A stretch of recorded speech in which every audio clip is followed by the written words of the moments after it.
All right, there we go. That should be good.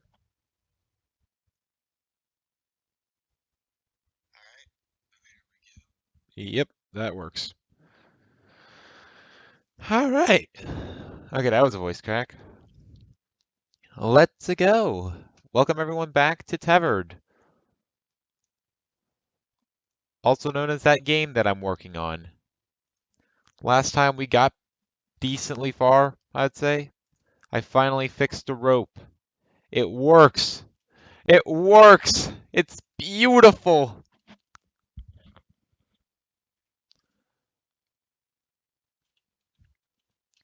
Like you can see the tension in it. But yeah, now that that's working, there's still the problem of it doesn't always look right. Like it always feels like it has momentum towards the other person.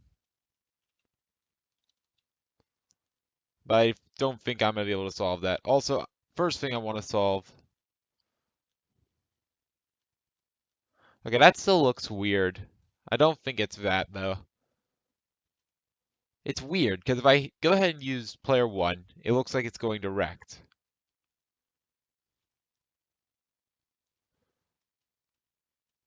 No, it doesn't. It looks like it stretches out, but it's way worse with player two. Why is that?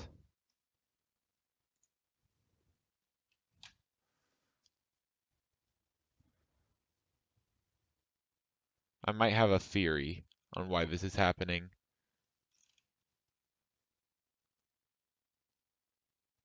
So how do I set the size of the rope? Where do I set that?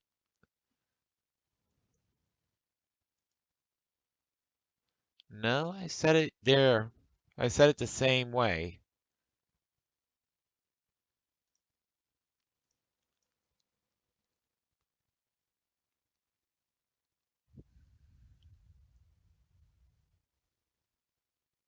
Let me try moving this up.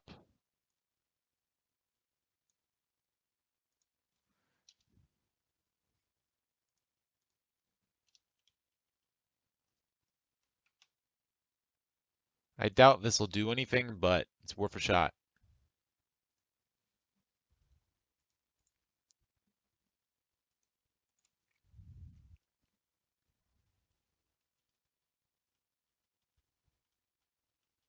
Still not doing much. All right. In that case, I guess what I'll do is I'll mess with this.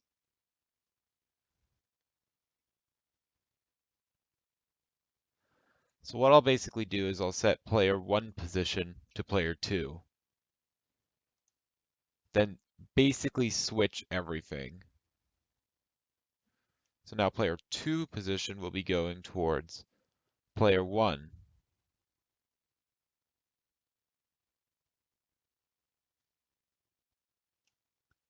And I want to get the distance between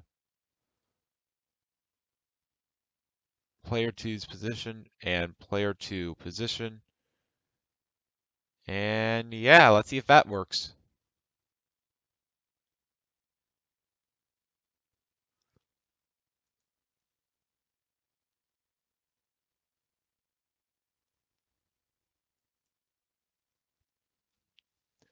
Hey, Lincoln and Jake, welcome to the stream. Glad you can make it. Thank you for joining us.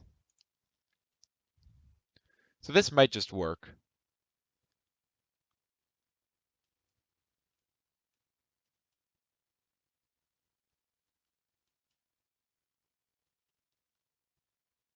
It did not. That made everything a lot worse.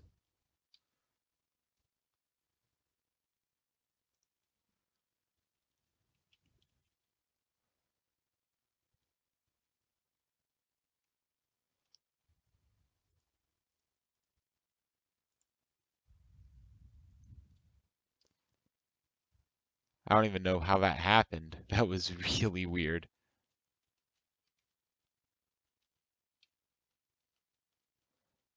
I don't get why it's doing this.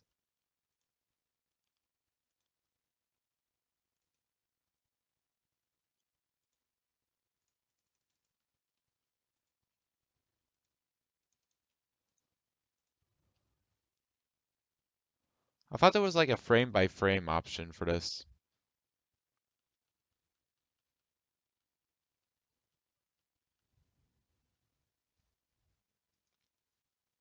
Weird. All right, see ya, Jake. Have a good one. The only thing else that I can think of is it has to be, first of all, let me go ahead and put this in fixed update, not an update. I want to see what this does. See what makes it tick. Also, I can get rid of this if statement. I'm not using foobar anymore.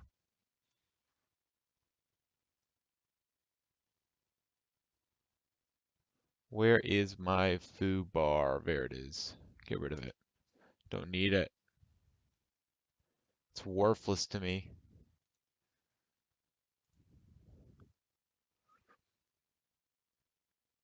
Hey, Memer Man. Welcome to the stream. Glad you can make it. Thank you for joining us.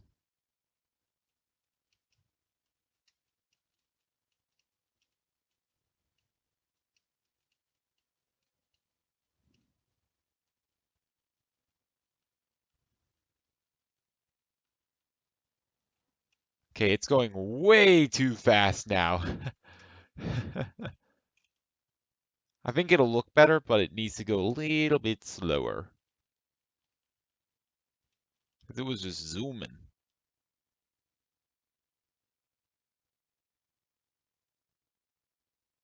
Wait, wrong thing, that's size. I need to get this and make this like third. Let's make it 20. Let's see what that does.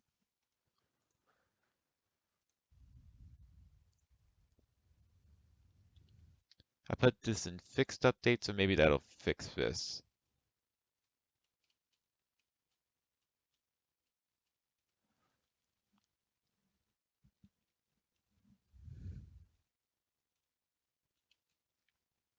I think I have an idea on what just and why it's doing that. Okay, I think I might have just figured it out. Let me take this.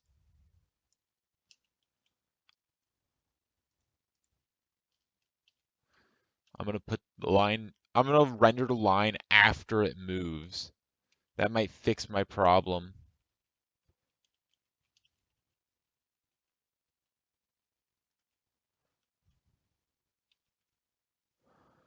Because now it should move the thing before it reactivates the line render.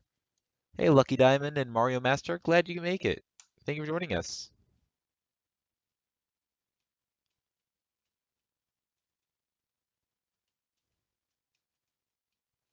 Not really.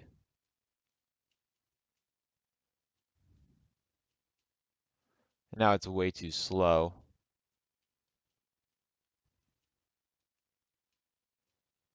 There's like a frame of it not activating. Or there's like a weird misframe. Alright, I think I know what I can do to stop that. In fact, it should help a lot of things. The first thing I'm going to do is I'm going to go ahead and make this like 30. I really should make this into a variable. In fact, I will. Private float. I'll call this speed equals 30f. Or I'm going to call it rope speed, actually. Be descriptive.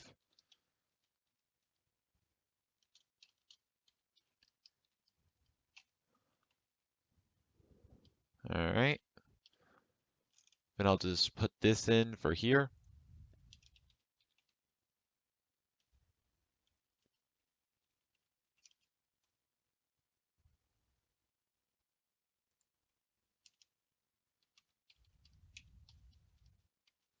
Alright, let's see how this works.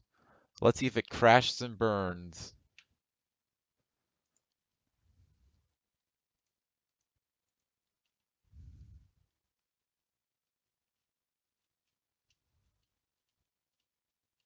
I think that looks pretty natural besides that first like frame.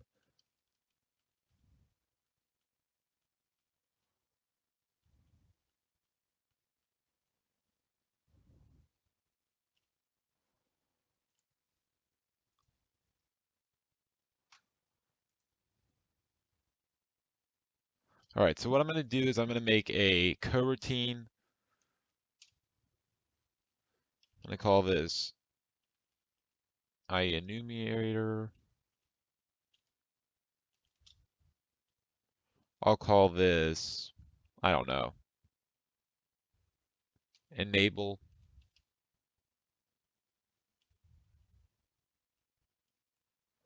rope.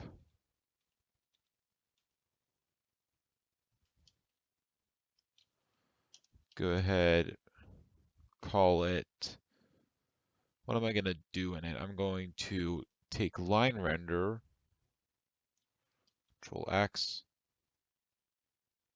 actually Control Z. I'm going to copy this. I'm going to do this. I'm going to enable it, but I'm going to enable it after a frame. Wait for end of frame.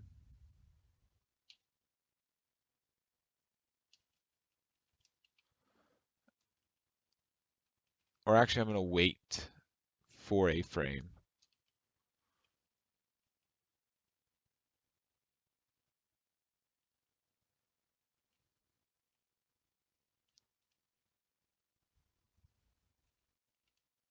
What's seconds real time?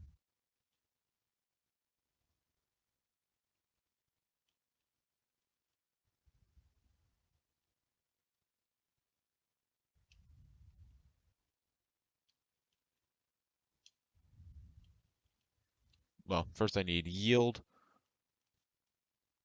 return, new, wait for seconds, and I'll make it wait for like zero point zero 0.01 or zero point 0.1 seconds, a tenth of a second,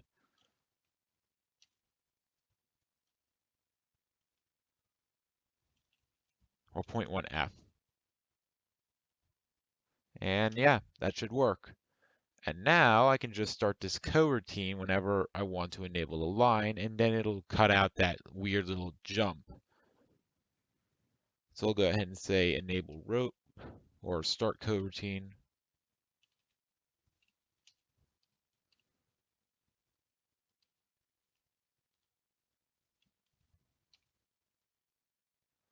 Oh wait, I need parentheses here. And then I can do the same thing here. Start coroutine, enable rope. And now this will basically create a delay from it existing for a tenth of a second. So it shouldn't really be noticeable. But this will make it so you don't see that weird jump. It gives it a second for the physics to settle. So now,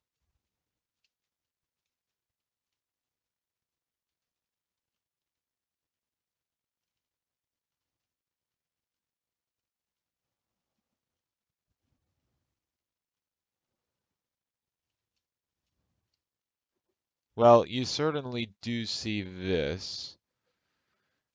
You still see this weird loop back. Well, in that case, I'll just make the left one slightly longer. I'll make that like 0.5 seconds. No, that'll look weird. Hmm. This does feel like a patch job. I need a more long-term solution, but the only way I know how to do that is if I actually fix this in this simulate, I think.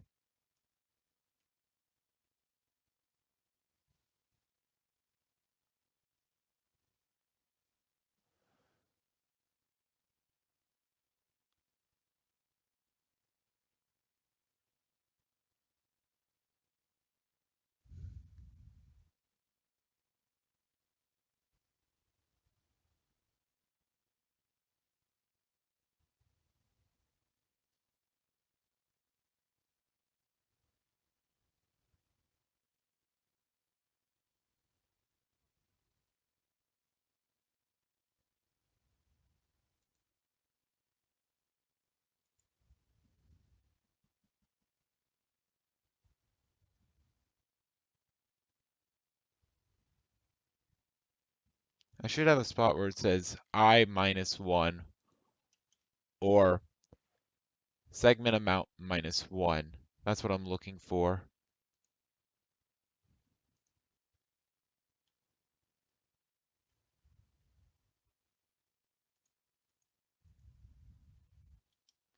Right here.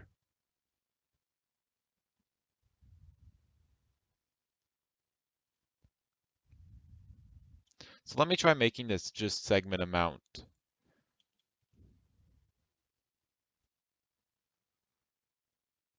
So I'm doing this to lines 74 and 76. Let's see what that does.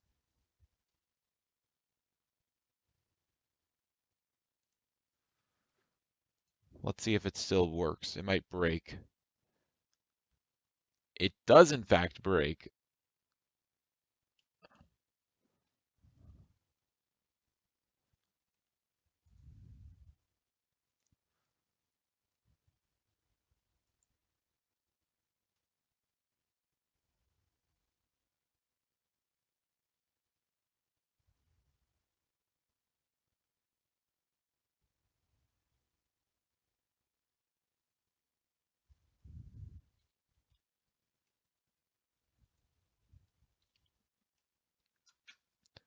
And I mean, that makes sense because it's trying to find a rope segment that isn't there. So why does it do this? Also, welcome to the stream trio. Glad you can make it. Thank you for joining us. There has to be a reason that player 2 is having a different effect than player 1.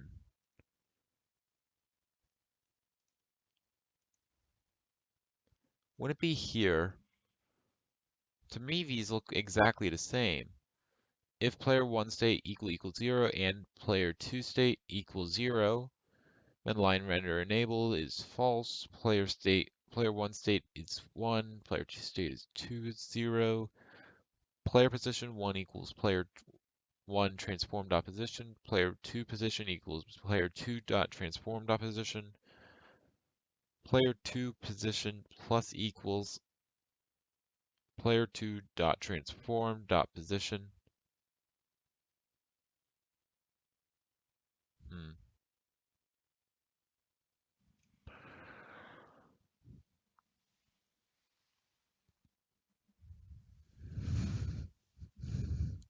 So why can't I do this? I should be able to just say if the state is 1, then just set theirs to that.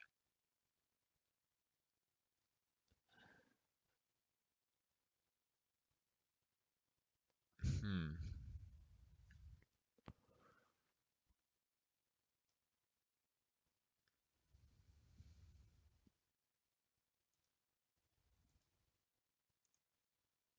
Let me try this again. Let me make sure I actually get it right. Else if player 1 state equals 0 and player 2 state equal 1, then I want to set player 2's position, or the one that's going to be traveling, I want to set that to player 1. No, I want to keep that as player 2. Wait, no. Wait, yes.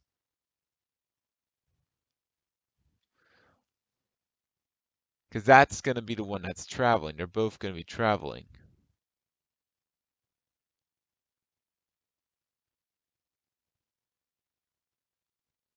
Wait a second.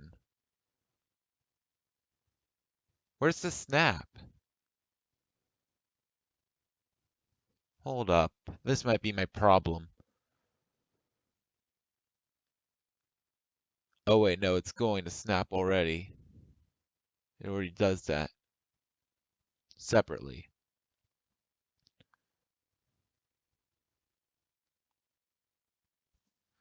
So I want player 2 position to equal player 2. Then I want player 1 position.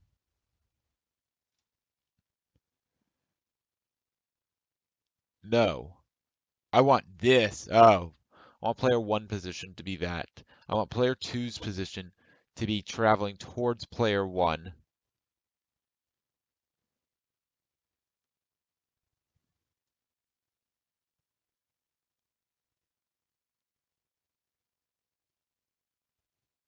Oh, but that'll cause problems because of that.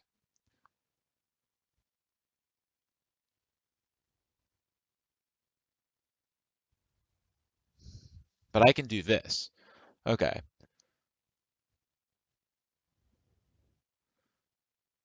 So then this is going to go towards player one's transform. Then the segment amount should equal the distance between player 2 and the player 2 position. And then what's going to happen is I'm going to take this. If player 1's transformed opposition is equal to player 1, approximately,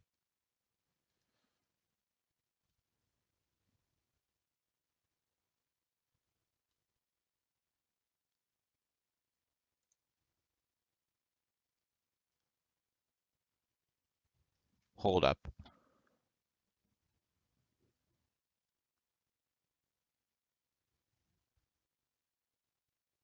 So this actually goes with player 1.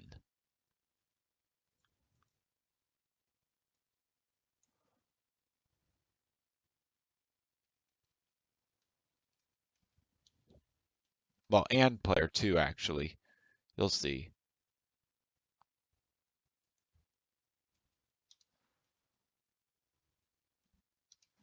So I'll go ahead and do this. That doesn't need to be changed there, but it needs to be changed here.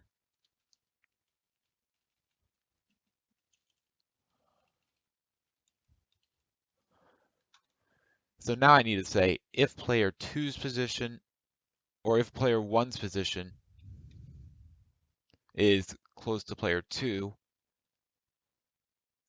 then I set player 2's position to player 1's transform. Hey, Obama, welcome to the stream. Glad you can make it. Thank you for joining us. So now with this logic in place, it might work. It might explode as well, but let's hope that doesn't happen. And I just hit live split, so woohoo.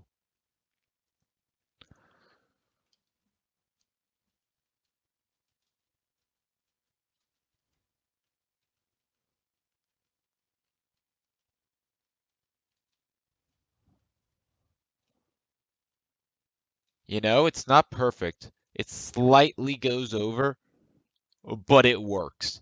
That actually looks good. Like, look at that.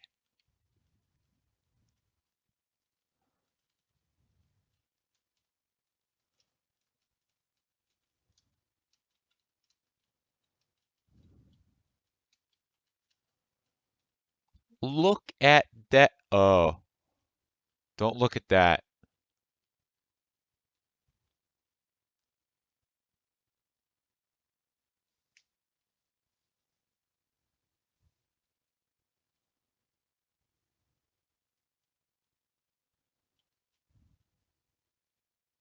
Um, okay, it's not perfect apparently. It breaks apparently if it's too far away.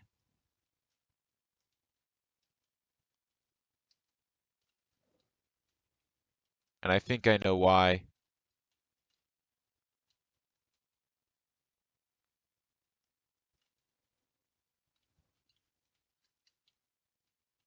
First of all, let me just try from here.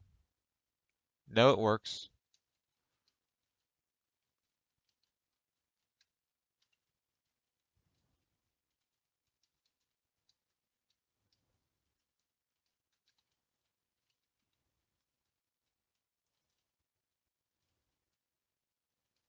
Okay, now it's not breaking. Let me use player two's Ben.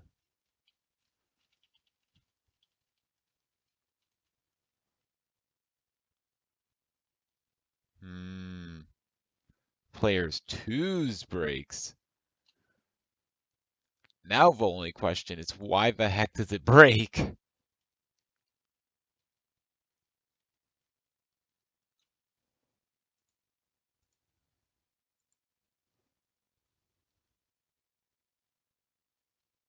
What the heck? What the heck is it doing? Why is it breaking now?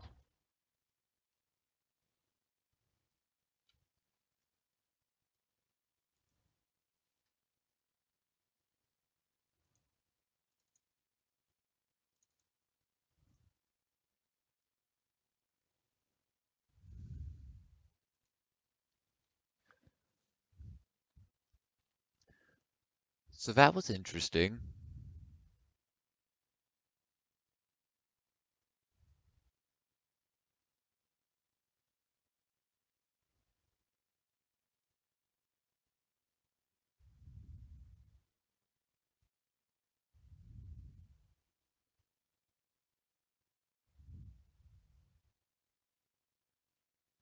Does it break if player one goes behind? That's the next thing I want to know.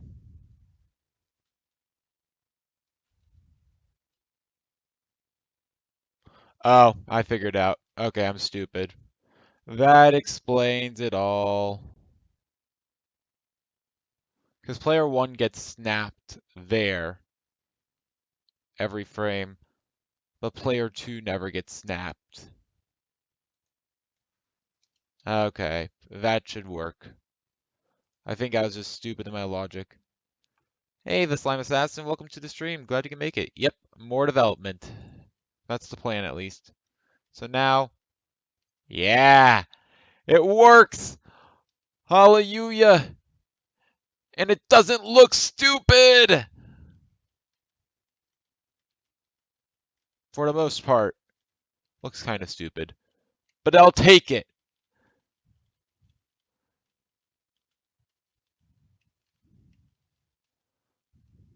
It doesn't break over long distances. It doesn't break in general.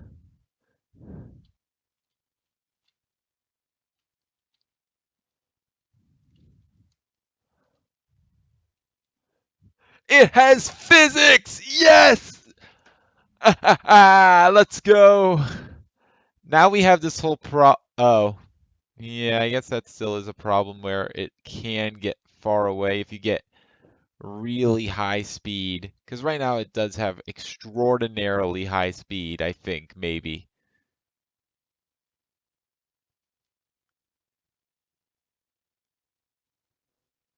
But I think that's a different problem. You're never going to be able to get that much speed in game. Because in game, you're always going to be locked to the camera, which is what I think I need to make. That's the next step. Actually making the camera.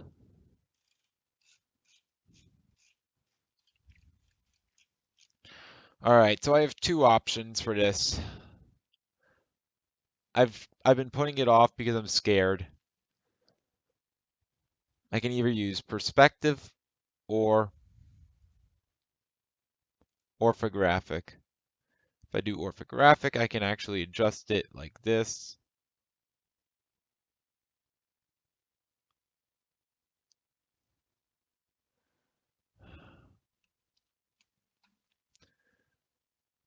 At the same time, perspective gives this.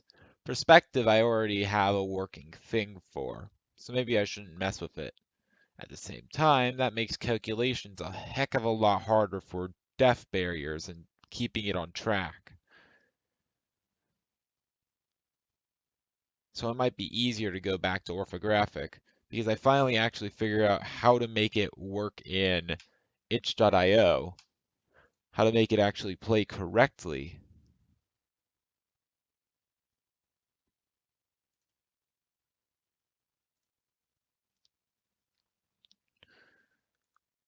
So maybe I should switch back to orthographic and make a new camera script. Because making the camera script isn't that hard. Because I already have the distance.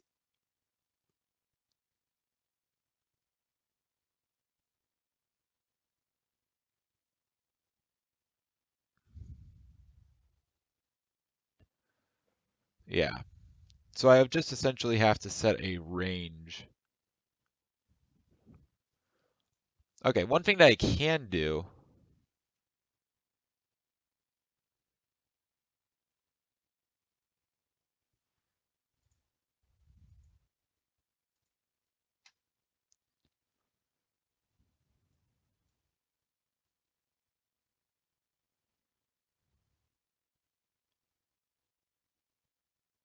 so what happens if I do this?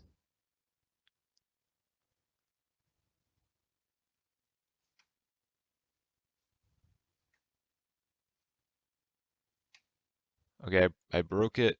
Let's reset that.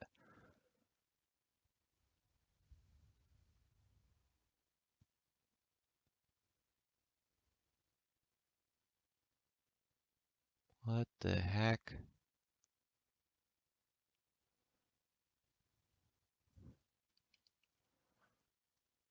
So this doesn't actually change anything, it doesn't look like, unless I squish it.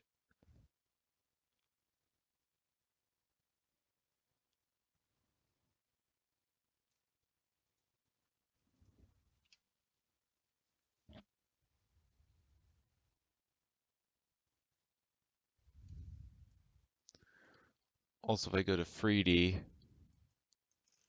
that goes on forever, okay.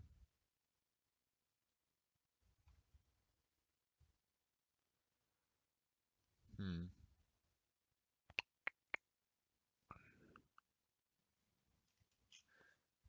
So I think I do want to go with orthographic. I think it could work better.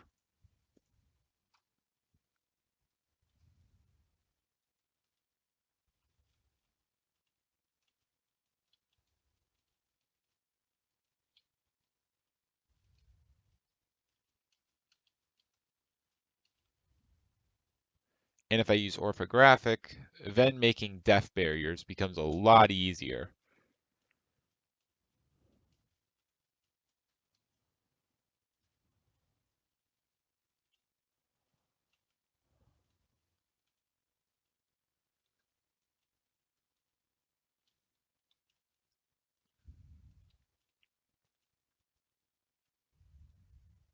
Actually, I guess it wouldn't be. Because I can just make depth barriers normally. I don't have to put them around the camera.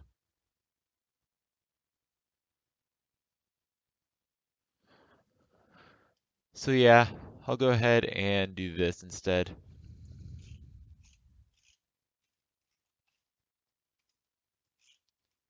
Then what I'll do is I'll go ahead and add in some depth barriers. Why not? New prefabs. I'm actually making a prefab. Wow. About time.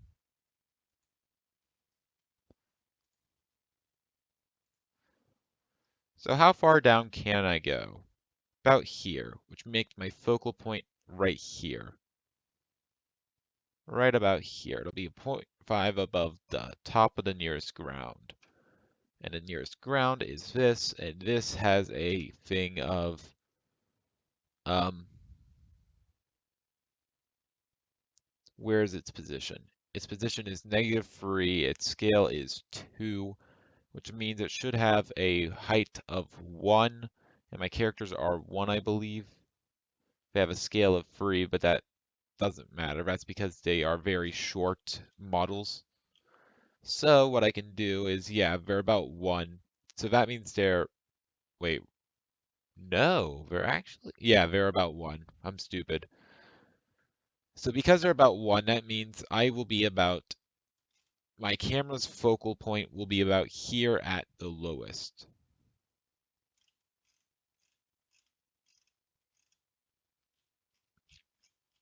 And if it's right here, wait, no, it'll be about right here at the lowest. I'm still dumb. And that is about negative 1.5.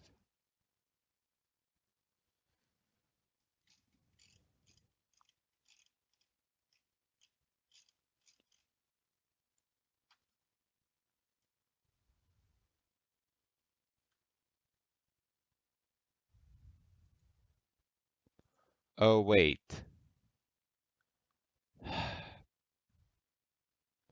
I forgot.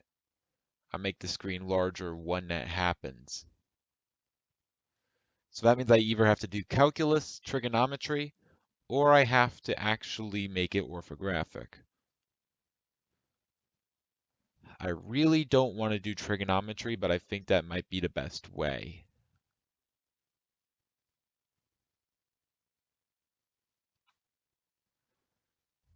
Hmm.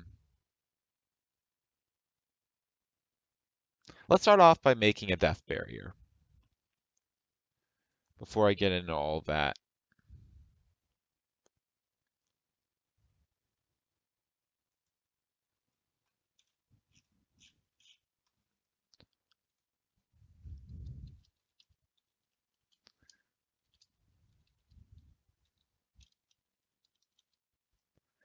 So its tag will be depth barrier.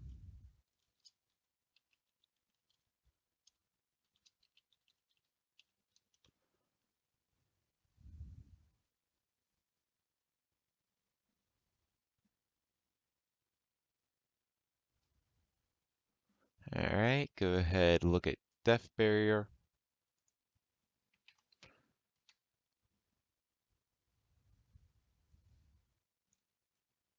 Set Z to 0. Set Y to down here. Let's actually set it to 0 as well. We'll set that to 0.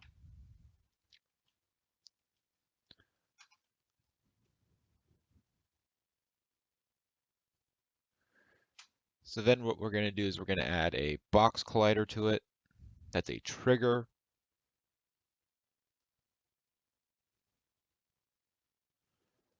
This will be a physics object. Wait, no, it won't. It'll be a physics 2D object. I am stupid.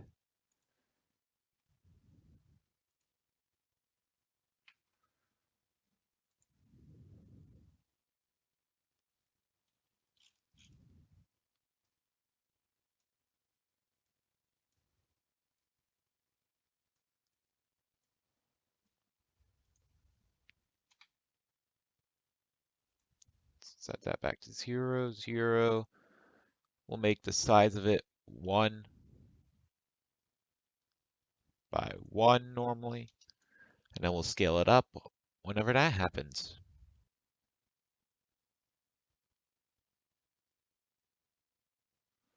All right, let's see if that works. Well, it won't do anything, especially when I set it to is trigger. But now we get to add in the depth barrier script. Actually, it's going to be a part of the player controller script, so cool. Hey Brady, welcome to the stream. Glad you can make it. Thank you for joining us. So what we're going to do is we are going to have a where's my on collision thing. I don't know if I have an on collision thing actually. I don't. Okay then, cool. On enter. There should be an on enter trigger.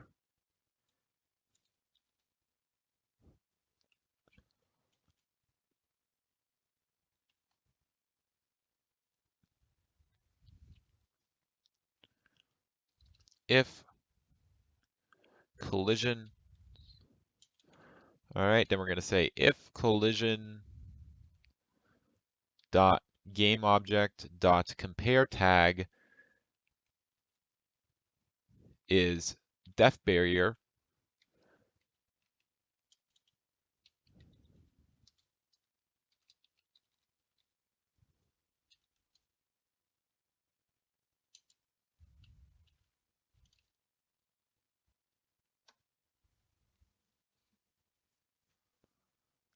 and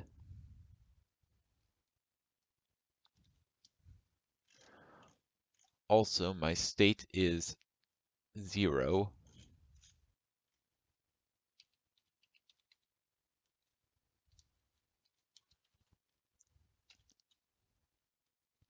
If this is true, then what I'm going to do is I'm going to say state equal 1.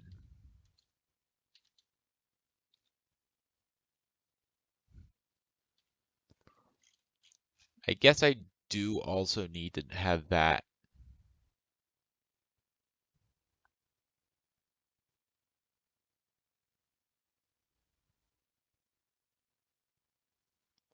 Wait, what is can switch states?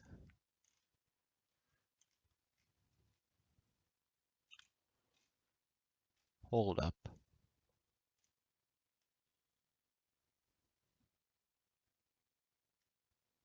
Why do I have a method that's called can switch states? I shouldn't have that. That shouldn't exist.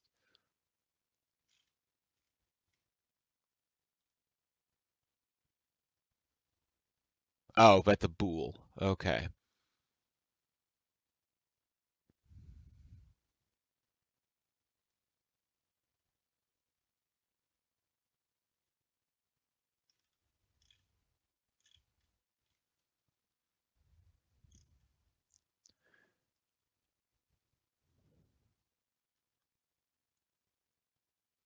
All right, I'll copy this over. So then, bam. Whoops, wrong. That is incorrect.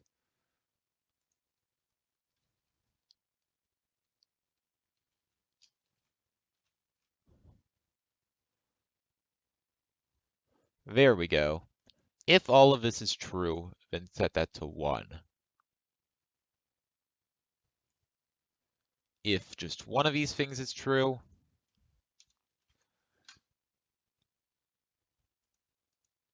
if player 2 is equal to 0 as well,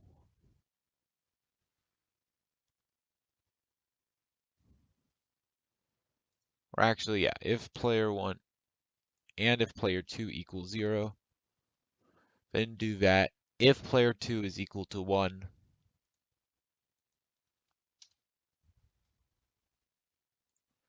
um, how am I going to do this?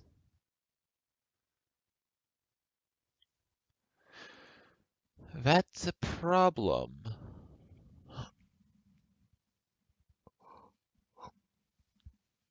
Well, not really. I can fix that. I can make a scene manager that reloads.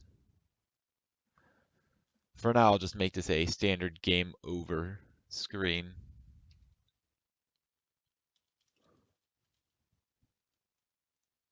Let me go down here. Private. Game over. Void. Game over.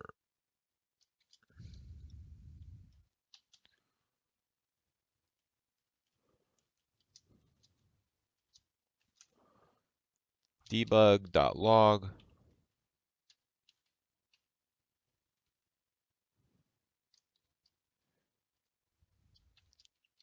Game over. I'm not actually going to implement that yet, but now I have that. So now it'll game over when I fall off. All right, cool. Now just to copy that all over right over here.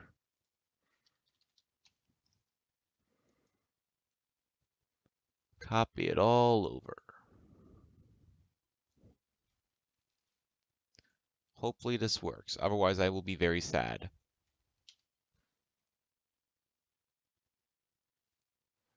Not mean to do that. And yeah, this is the last thing, so I can just go ahead and Control V. I need to set this to player 1. And yeah.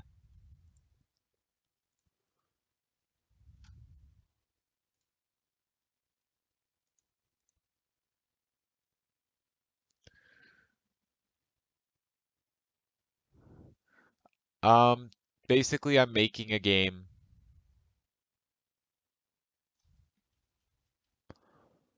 I want to get rid of this debug.log really quickly actually. It's getting kind of annoying.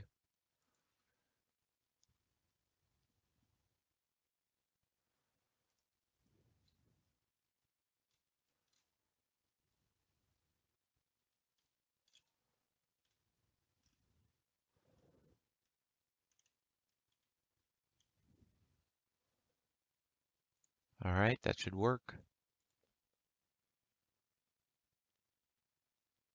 So right now, basically what I was doing is now this box, essentially what I did is, you see this depth barrier little thing that I made, this green box? I essentially made this a trigger zone. So now, if I go ahead and do this, if I go ahead and fly into it,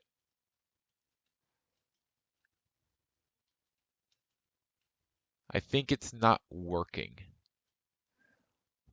Probably one reason it's not working is I probably can't see it.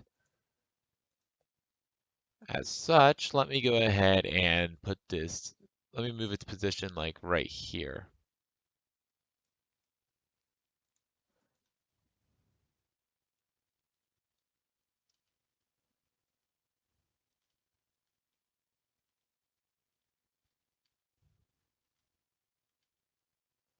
Okay, it didn't work. Great.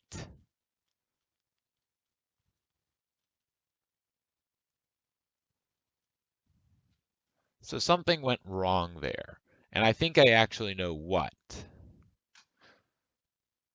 When I'm setting this state to 1, I'm not actually setting all the stuff that goes with the state to 1. And as such, it's not, doing anything.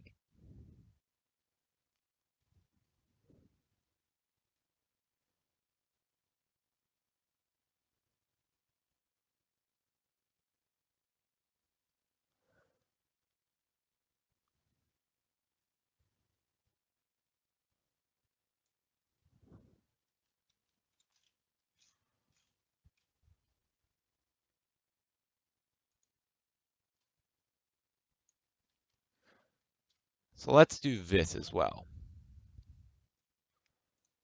This should have a better effect.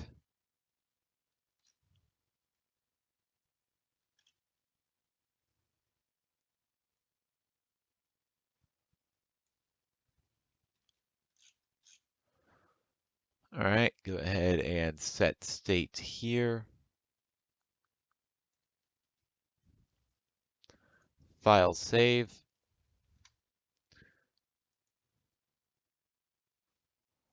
Also, welcome to the stream, Pribra. Glad you can make it.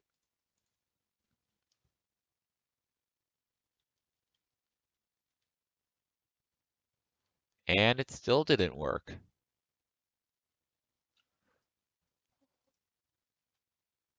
Also, why am I still getting these? Oh, because I didn't delete this debug.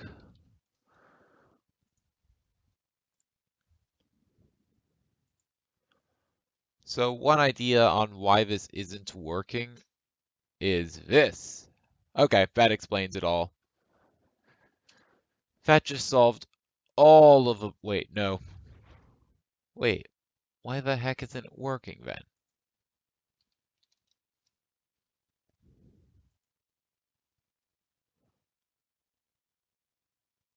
Alright, the Z position is that.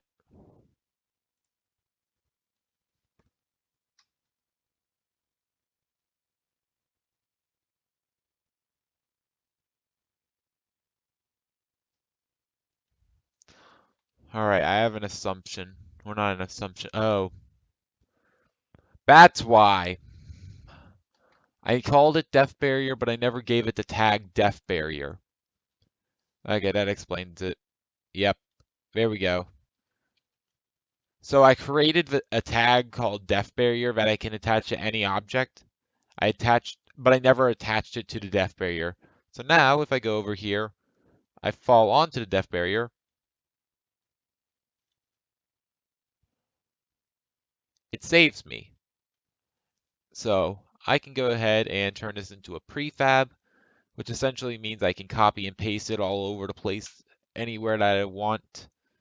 So let me go ahead and do that.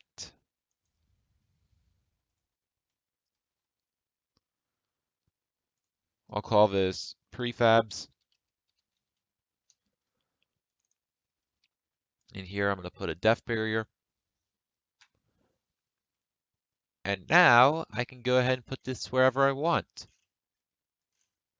So let's go ahead and put in some depth barriers. Why not?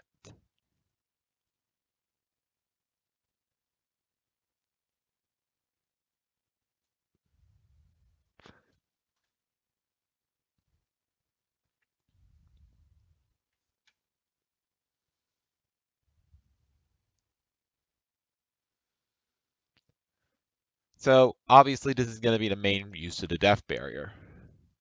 So now if I fall off of it, it saves me.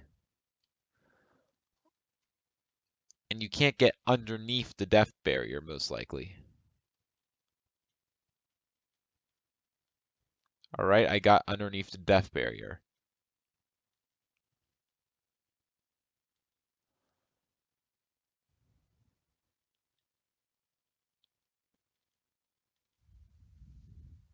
And I know why I got through the depth barrier. Okay.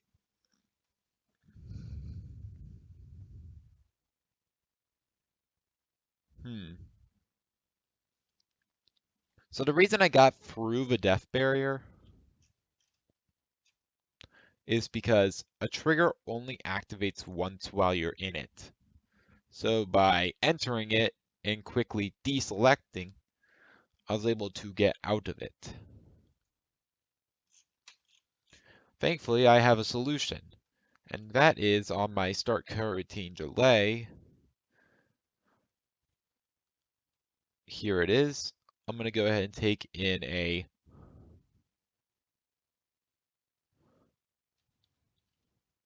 I'm going to create a thing called delay time.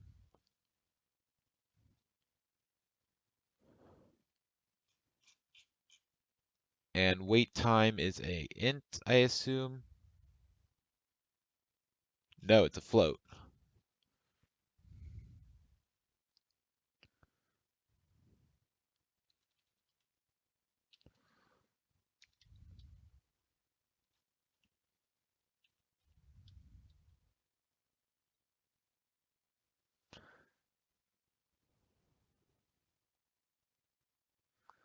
Actually, I'm going to make this a new variable.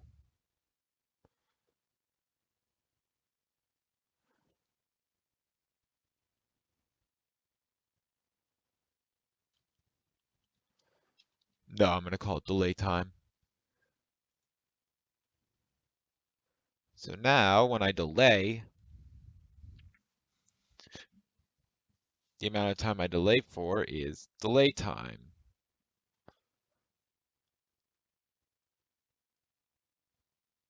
For V's at least.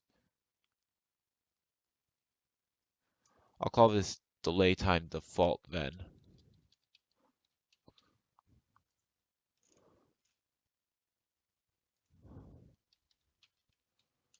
There we go. So essentially what I'm doing is now I'm making it so I'll have a longer delay time if I fall from my death. Hey Jake L, welcome to the stream. Glad you can make it. Thank you for joining us. I'm doing well. So now what I'm going to do is when I delay from dying, I'm going to say delay time default times, or I'm going to set this to, I don't know, let's say 5 seconds. Actually, I'm going to make a new variable, private float. Let's call this one delay time after death. So what am I going to make this? I'm going to make this like 5 frames or 5 seconds. So now I just go ahead and do that. Delay time after death, and that should work. Now I have to do that all over again for player 2. Woo. Hey, Christopher Webb, welcome to the stream. Glad you could make it. Thank you for joining us. So where is my delay? Start coroutine delay. There it is.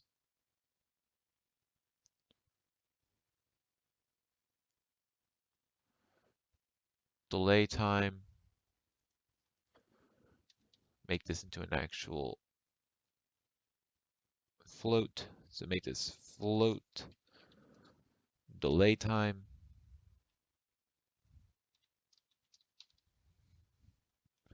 Then I'm going to go up here. I'm going to make delay time default.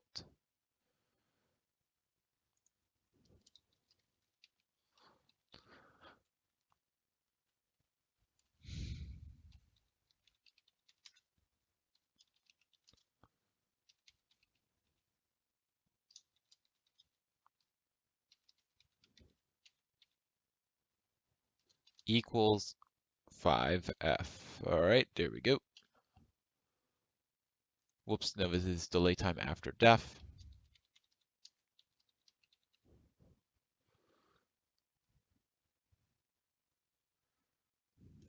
All right, so now I can just go ahead and go in here, like last time, make delay time default. Make this delay time default. And then make this delay time after def.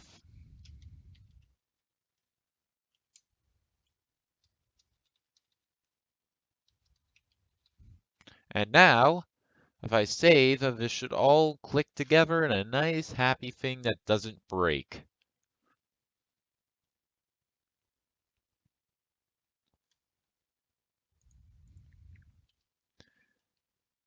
Well, a lot of people didn't come for this sort of stuff.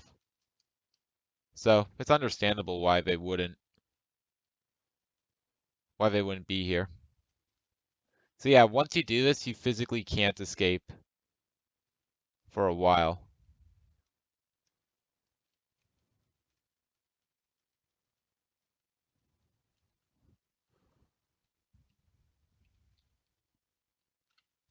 And if the other person falls, technically they fall through and all that stuff, because technically they can still. But don't worry, that's going to turn into a game over.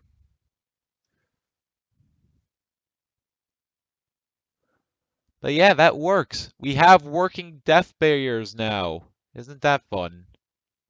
It actually is fun.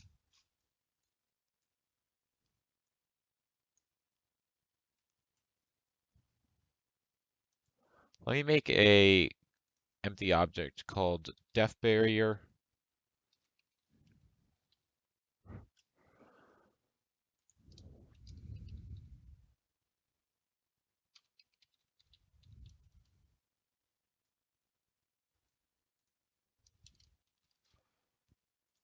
So now I can just go ahead and put in a bunch of death barriers, just straight from the prefab.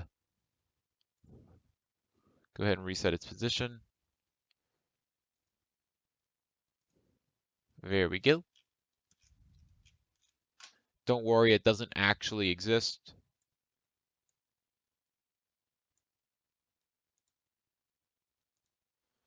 So now, where is my death barrier?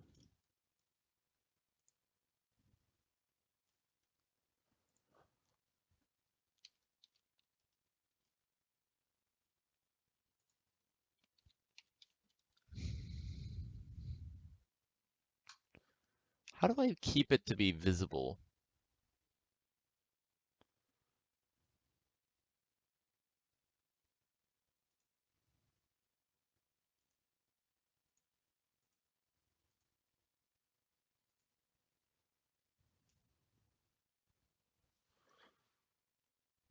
What am I using to make tethered? I'm using Unity. Why do I have scale open? No, I want move.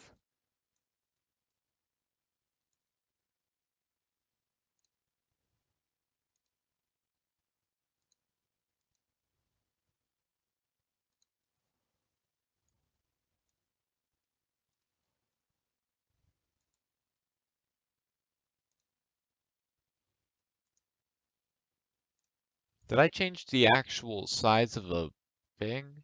No, I changed scale. That's what I thought I did.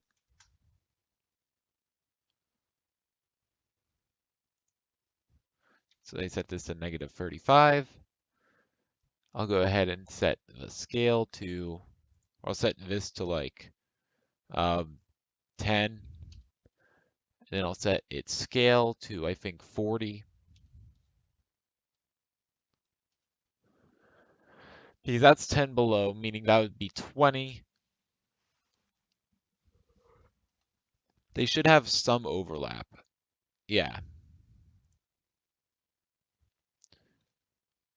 All right, then what we're gonna do is we're gonna make another one. Who could have guessed?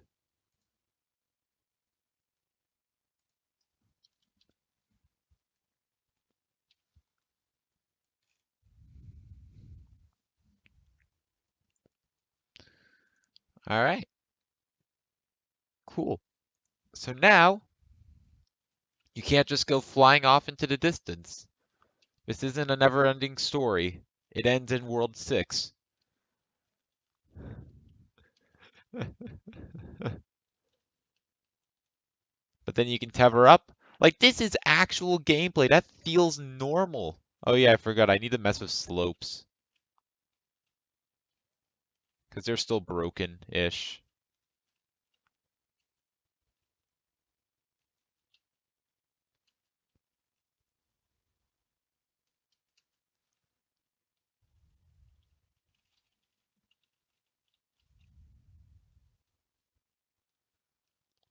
Either that or I'll just use gentler slopes. I just have to refrain from using these really steep ones.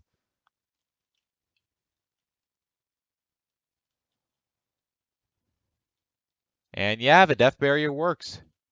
Well, of course it does. I made it.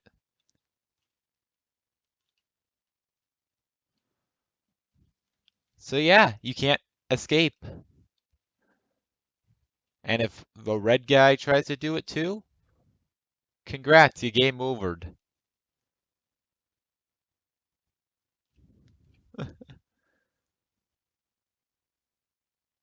Well, if it looks fun to play, you can actually try it out. It's in the description below. I'll link to it.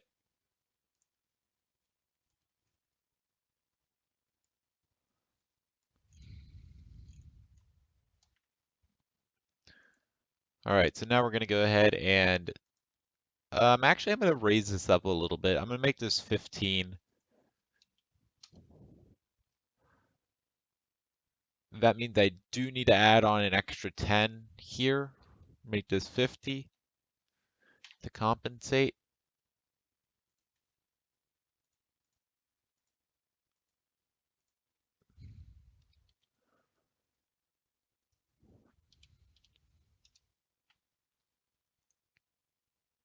All right, duplicate this.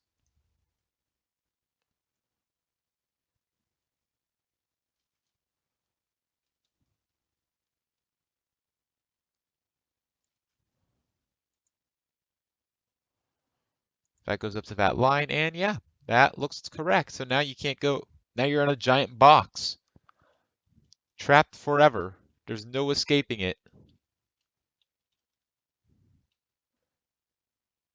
So no matter what you do, you're not going to be able to see broken rope. It always works, and it always has. There's definitely been never a time where it's been broken. When? Never, because it didn't happen.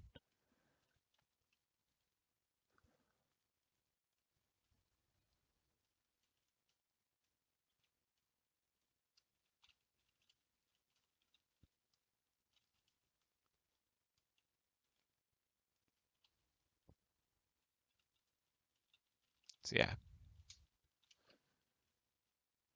So yeah, I think that looks pretty good.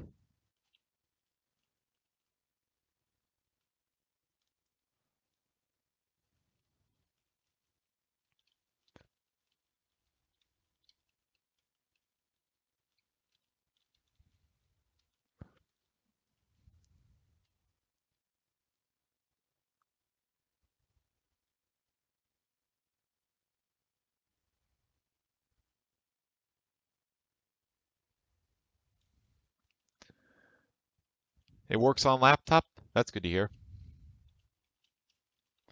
So yeah, hit the death barrier, and yeah, that works. I'm gonna save this really quickly, and then I guess it's on to the next thing that I really wanted to do. Maybe I should actually make the camera work though. Make it so the camera can't go there. Yeah, but that's gonna be more circumstantial. I'll have to make like a camera box, an area that the camera can go in. At the same time, I'm not exactly sure how I'm going to do that. If I make long linear levels, then I might be able to do something like that, but what happens when I have a different area? I would either have to make that or that. Well, that's not what I'm going to work on now. I think the next major thing that I want to do is I think I want to make a nice I think I want to make some character design.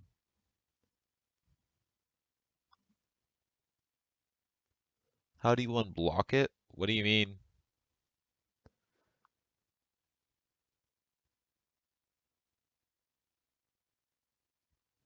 I'm not sure. Are you using a personal computer or a school laptop or something?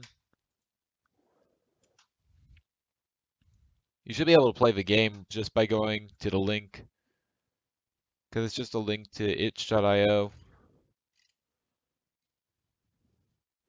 and I can actually pull it up right here. Give me a second.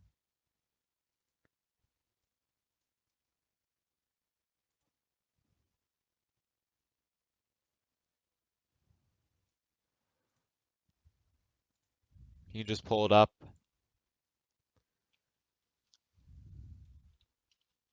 Then again, this is the old version. This isn't with today's improvements. So it still does stuff like this. It actually still works, but I like the new version better. Because look at that. Look at that left, the blue guy. That's got problems.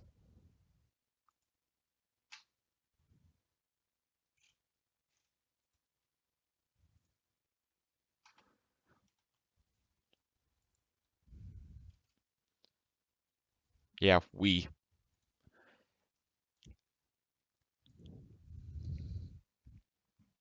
So before I go into character design, I feel like it's important that I actually plan out the game. And the reason is, if there's something in the game that doesn't work with the way I'm going to do it, I need to know now before I actually do it, and I waste a whole bunch of time. So I'm actually going to open up GIMP, I think. Actually, I should have the GIMP file here.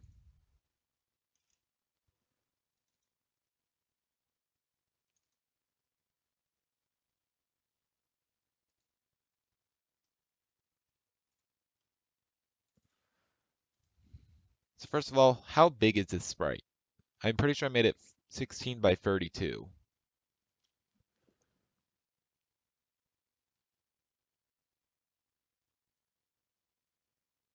Where is properties? I need properties. There it is. Will it actually tell me? Yeah, 16 by 32.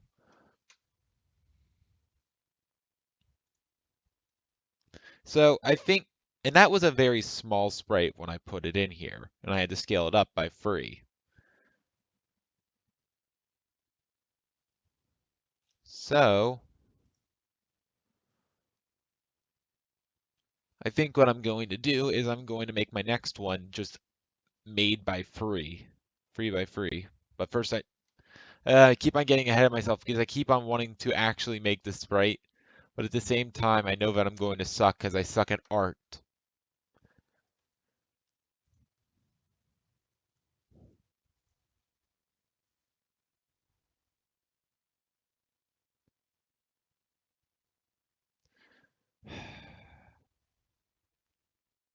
So let's actually, you know what, I'll draw it up in paint. Why not?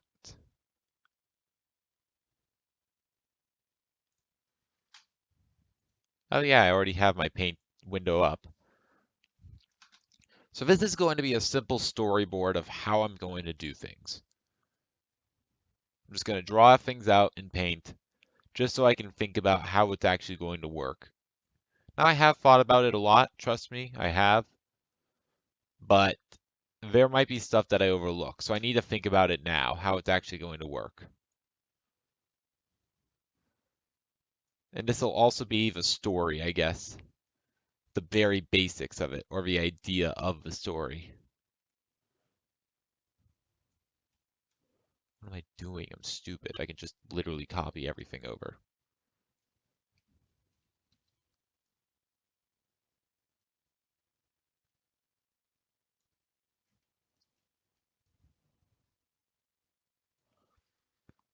All right. So I think there's going to be, I don't know, there's going to be, so it's actually going to reveal the whole story. I know I've alluded to it before, but now I actually kind of have to show it. And oh boy, get ready for stick figures drawn with a computer mouse because you thought you couldn't see anything worse. So, storyline, I'm not sure.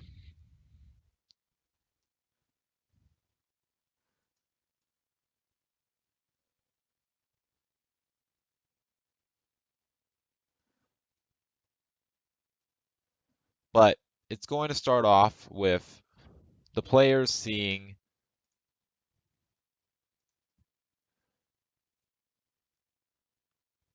a nice, huge mountain.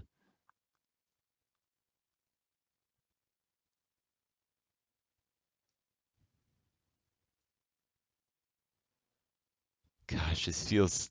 I'll be honest, this actually kind of feels embarrassing. Because I get to draw on stream, except I suck and I'm using a computer mouse. It's like all the combinations of horror. I don't care though. So you'll have the characters actually looking up at the mountain as the opening shot. Oh gosh. Wait, I can use shapes. I have rectangles.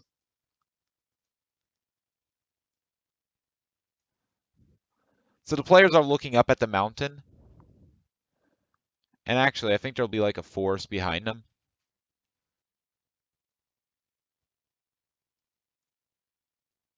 So there'll be like a forest in front of a mountain with all trees and whatnot.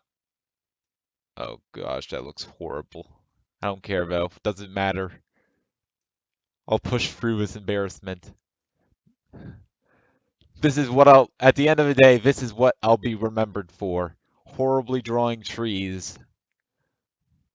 So you'll have the players looking up at the mountain. They'll be seeing it, whatnot, and that's what they're going to be climbing. I don't know how the players are going to meet. That's going to be the first box, but I'm not sure. So then they're going to start climbing it. The first section is actually going to be going through the forest.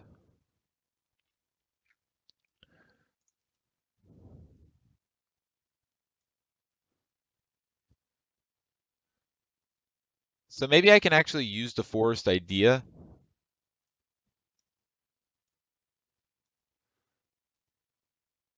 Oh, that is very small.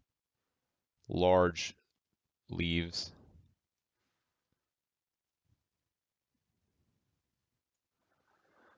So they're going to be going through the forest, obviously, to get to the mountain.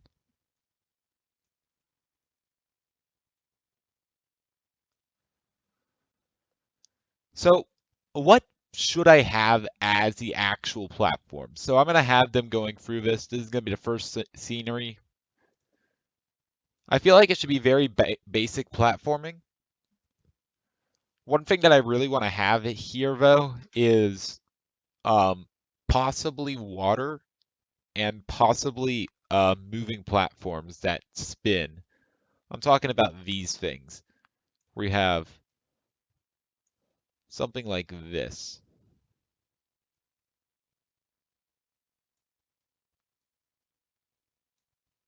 That is very off scale.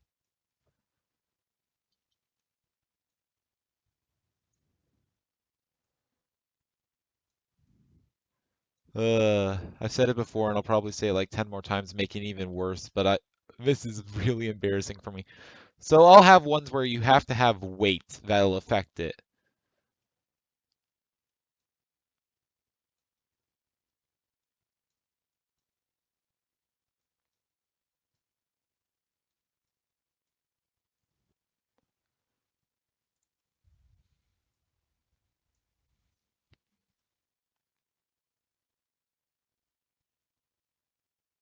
You don't have a numpad? Oh gosh. That's actually a really good point.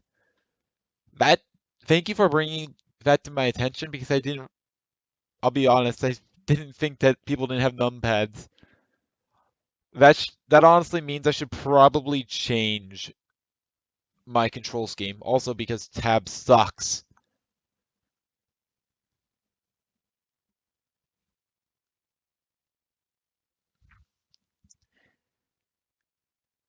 Hey Quingle, welcome to the stream. Glad you can make it. Thank you for joining us. Also see you, Christopher.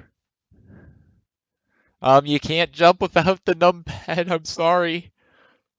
At least you can still tether with both. So ideas probably include water,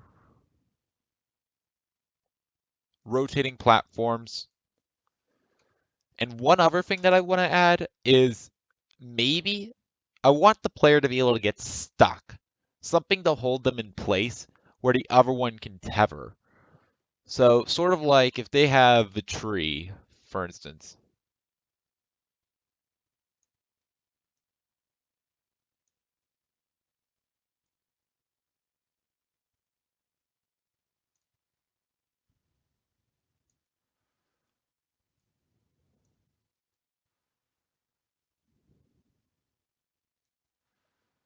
That is the worst tree I've ever seen.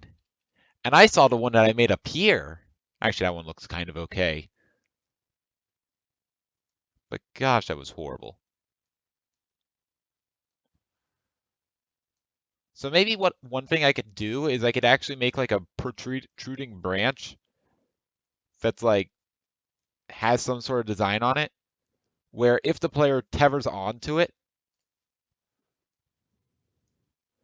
the other one will be able to swing from that player.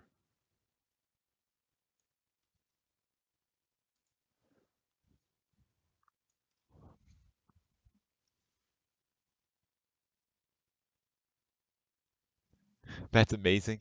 So they'll be able to like automatically tether and they'll be able to like swing from it.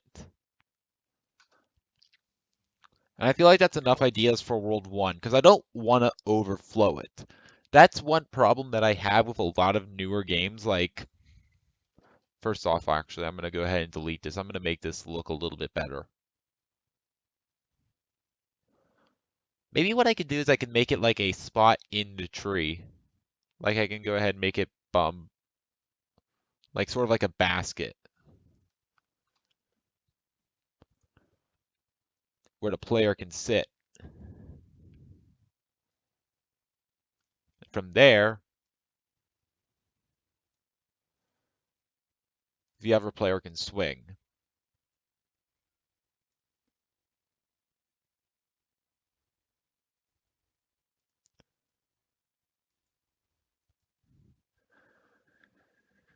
So I feel like that's enough ideas for this.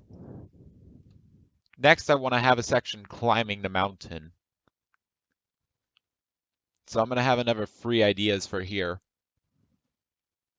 I think the last idea that I should have for the mountain is ice physics. Because who doesn't love ice physics?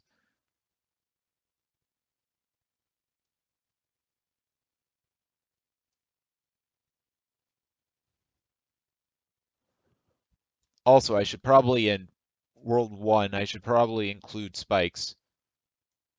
Those are horrible spikes. Why do I suck? Why? A fate worse than death. Sucking. Why must I be bad? Oh gosh, what have I done? Stop.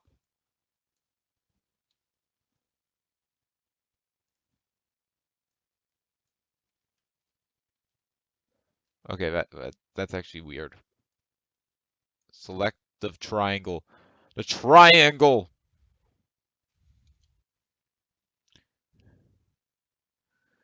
You know what? Why don't I just draw all the triangles? Might as well. I think you guys get the idea.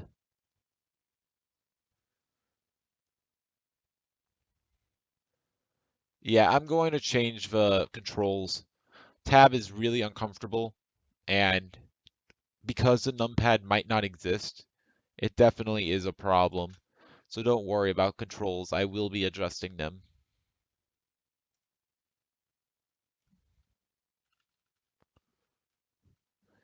It's not like you can win right now.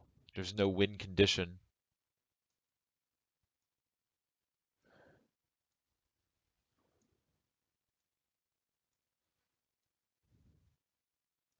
Those are the worst spikes I've ever seen. It's perfect. All right.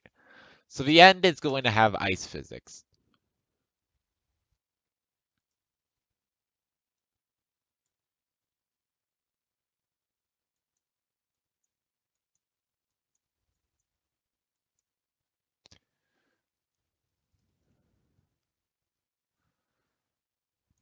How do I make it actual ice physics? I'll make it like this.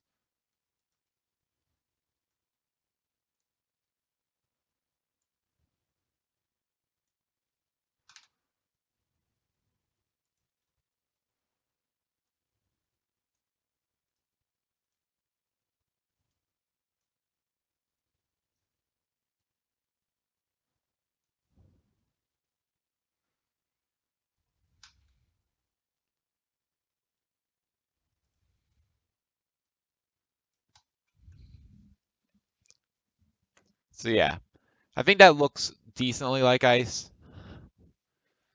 I'll have to make an actual tile set. That'll be one of the activities that I do.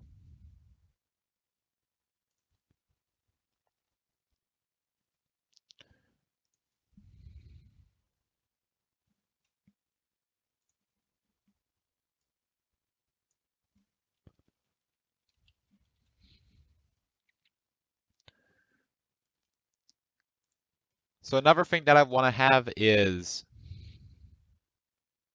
what else can I have while climbing the mountain? I feel like I can have a rock slide at one point that has randomly falling rocks, or actually no, timed falling rocks. So it'll look something like this.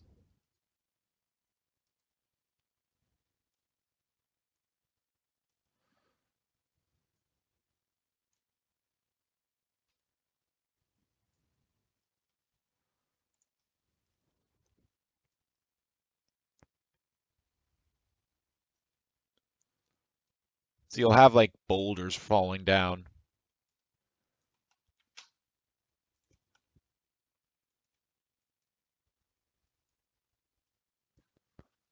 The question is, how do I implement this with the ice physics or with the other things?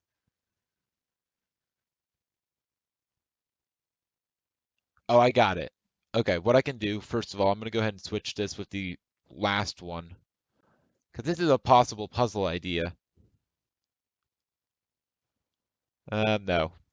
I'll create all the puzzles later.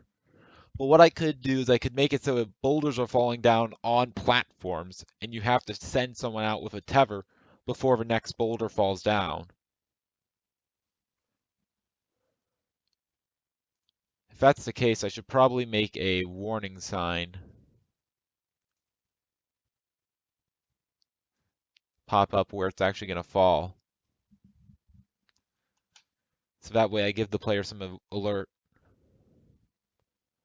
So what else can I do? There's got to be something else related to mountains that I can have.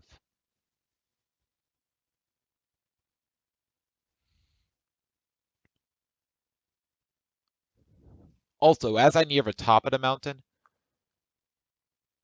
nah, that'll be for the last section. I'm not there yet. I'll come back to that. So after you reach the top of the mountain, what's going to happen is, so let me actually draw the top of the mountain.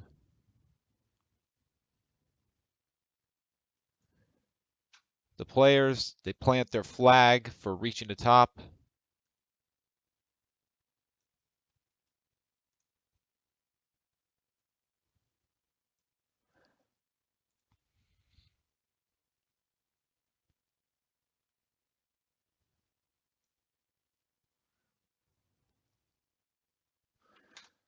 So they plant their flag, and then what happens is the mountain falls apart.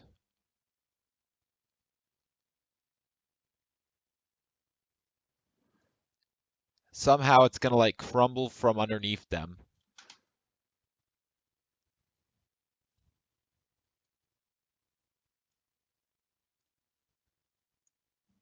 So they fall in. So it's actually a volcano. They fall in after planting the flag, they fall in and whatever. So then the next section is in the dark.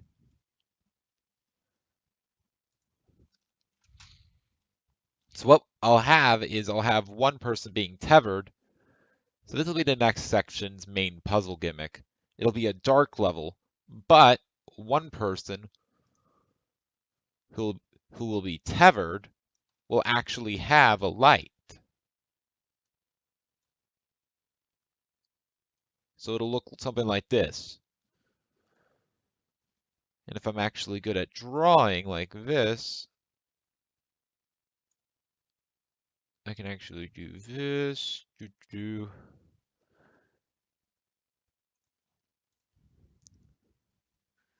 So they'll have to be holding it while tethered.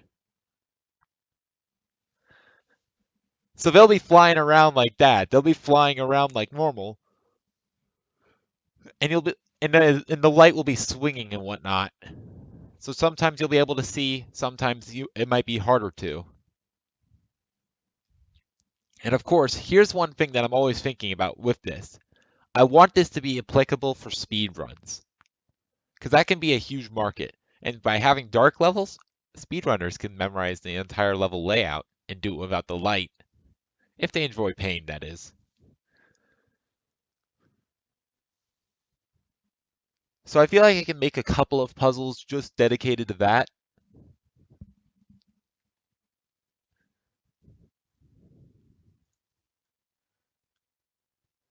Oh, and here's another thing. Here's something that I thought about. Maybe when the player is holding it, it's a whatever, it's a lamp or it's a bulb. It's a spotlight, I guess is the best way to put it.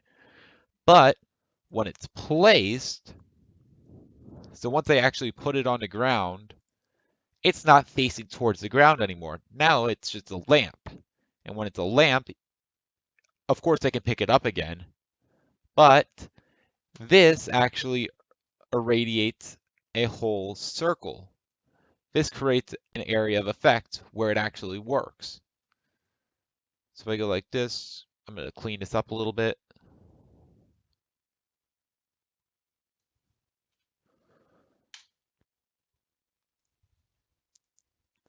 So then you can still see, but it's in a smaller radius, and it's an actual radius instead of being a spotlight, you know. So this, when it's a spotlight, it might help you clear jumps, but then you might have to throw it across a gap and then pick it up on the other side. So you'll still be able to see, but it'll be different. If you can sort of understand what I'm saying. You saying what I'm saying?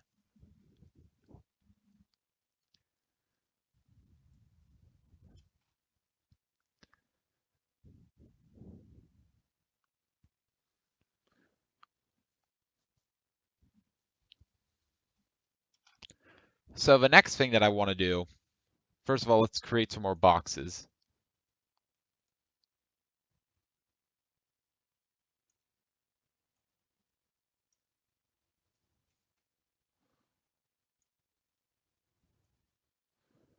So next thing is I want the players to reach a dead end.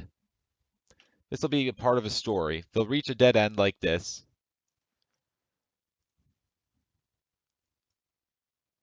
And you know, it'll be a nice normal thing. They'll reach it though. And then, you know how I said it was a volcano? You know what that means. There's gonna be some lava.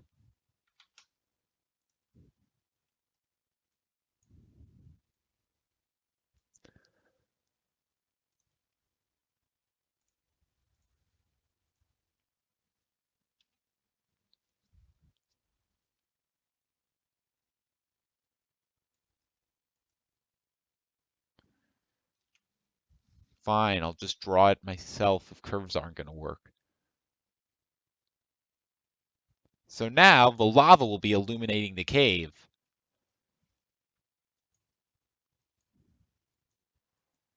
But obviously, since it's lava, it's going to be rising lava, and you're basically going to have to run back through the previous section, not with lights now, but now all the pits will have lava in it.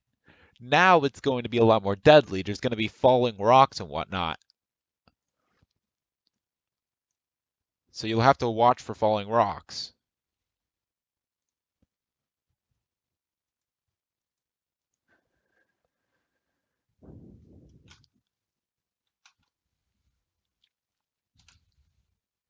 So this will basically be a huge run back section. And it'll be for multiple levels as well. And I kind of want to make it an auto scroller. So once they actually reach the end of the cave, they'll realize there's no escape.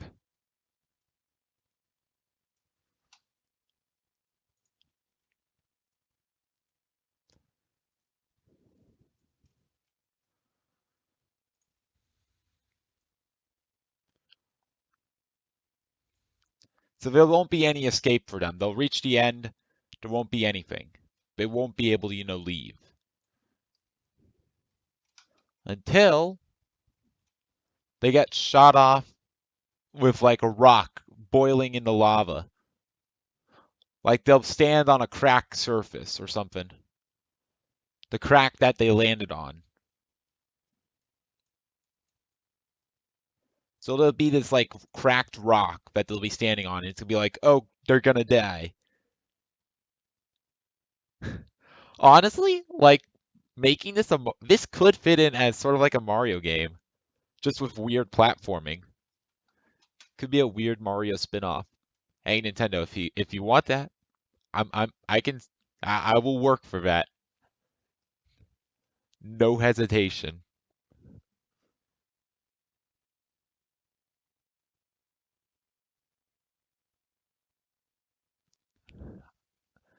All right. So now, so what's gonna basically happen is they're gonna get shot off with this cracked surface that they're standing on. It'll turn out to be like a giant rock.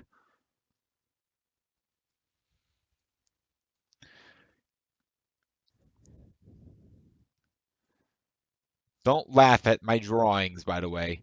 I'm going to be the next Van Gogh. I've already started off by cutting my ear off. So yeah, this is gonna be like fired off,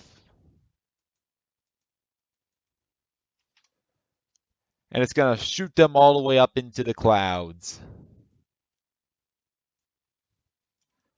I need some more space.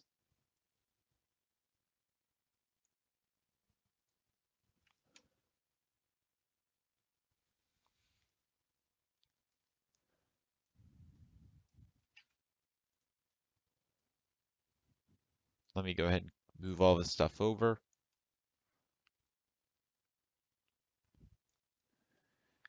Remember, this is at least more story than any Mario game.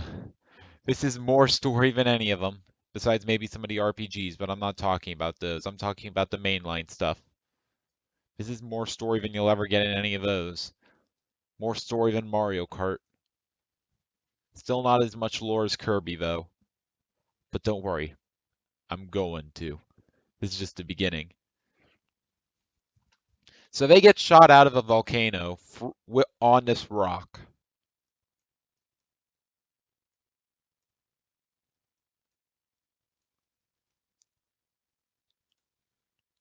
Can I fit this in here? Not really, because then you'll see the back of it. And I can draw it in.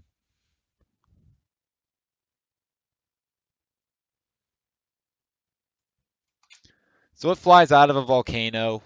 There's still lava and whatever. And it shoots them all the way into the clouds. I guess I should draw some more boxes before I keep on going.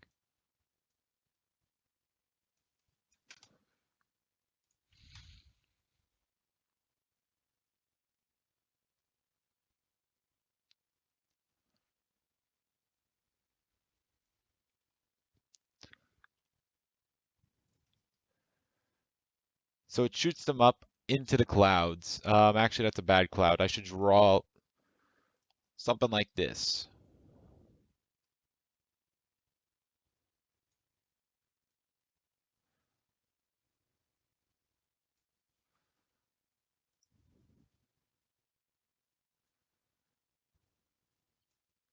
So they get knocked over, falling off the giant flying rock.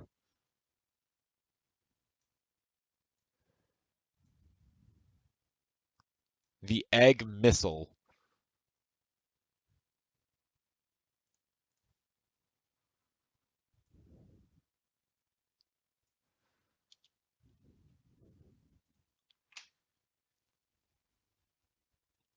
So this thing's going flying.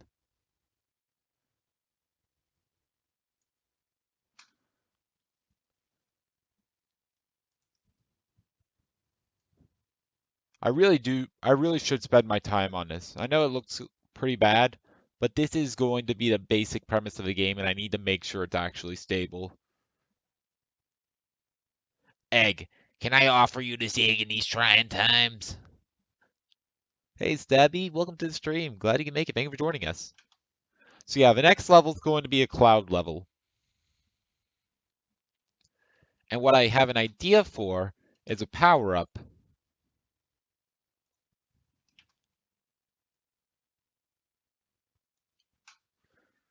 Some sort of power-up that'll be dangling over a ledge.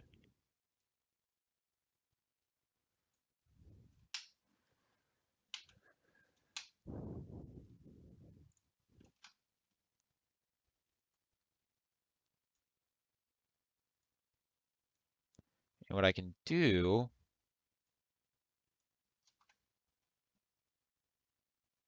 so what I'll have it is I'll have it dangling over a ledge. So I'll have one player, I'll make it look like you have to tether a player to it.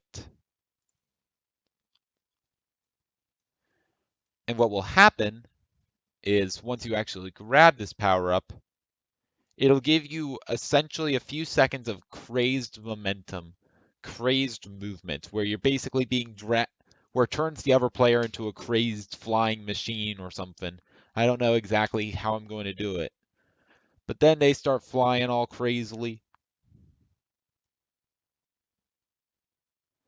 This is why I haven't been drawing wings because I suck at it. Oh, that looks horrible.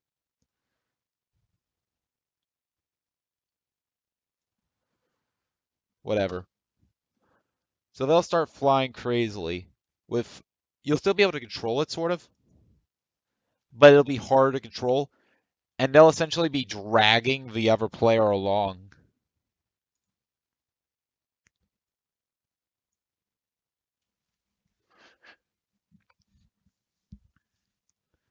So they'll be flying upwards trying to avoid spikes and whatnot.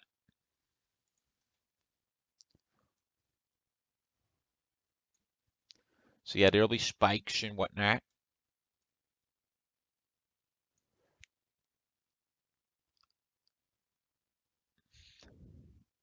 Honestly, I'm kind of worried this will be too close, too similar to the Golden Feather in Celeste. That's what I'm kind of worried about. Because you're in the clouds. I'm not sure if there was a cloud level in Celeste. I haven't actually played the game.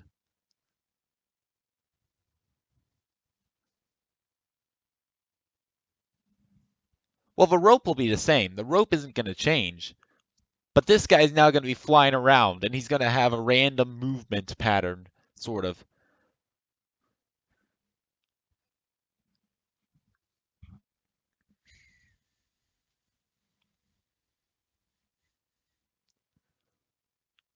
Or maybe I'll just make him stronger, so he'll be able to fly around and carry the other guy. Granted, if the other guy hits anything, he actually still takes damage or something. Because normally when you tether, you can go through walls.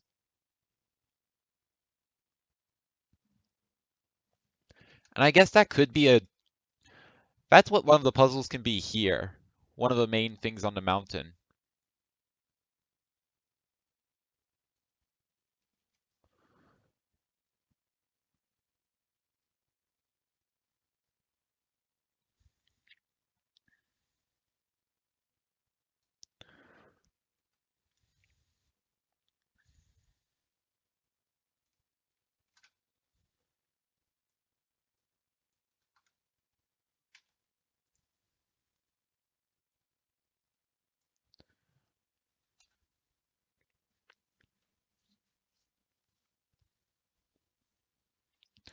So then I need to think of some more puzzles for this, some more ideas. That is not a box, that is a box select.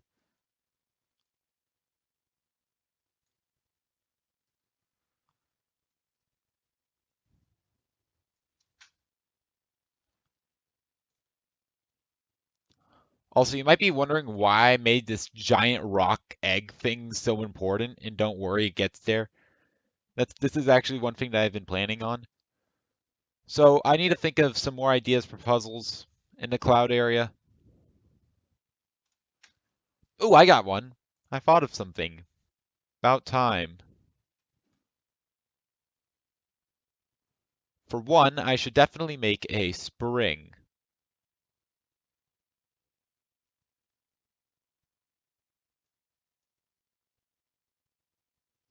Some sort of springboard. Maybe I can make it cloud themed. Sort of like the bouncy clouds in Super Paper Mario. Something like that. And what this will do is it'll basically let the player get up in the air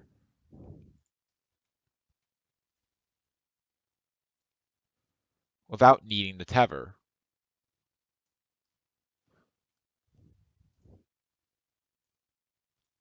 Then again, this might be introduced earlier. Maybe. Probably not, though. So springs that'll actually let the player get height without jumping, without falling off a ledge or anything.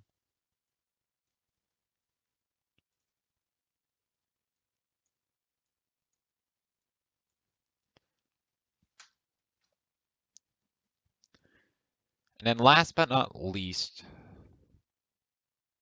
I feel like there should be a cloud that falls away.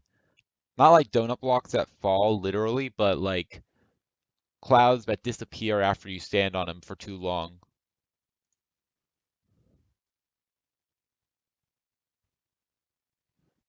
Maybe they can be raining and get progressively smaller. That would work.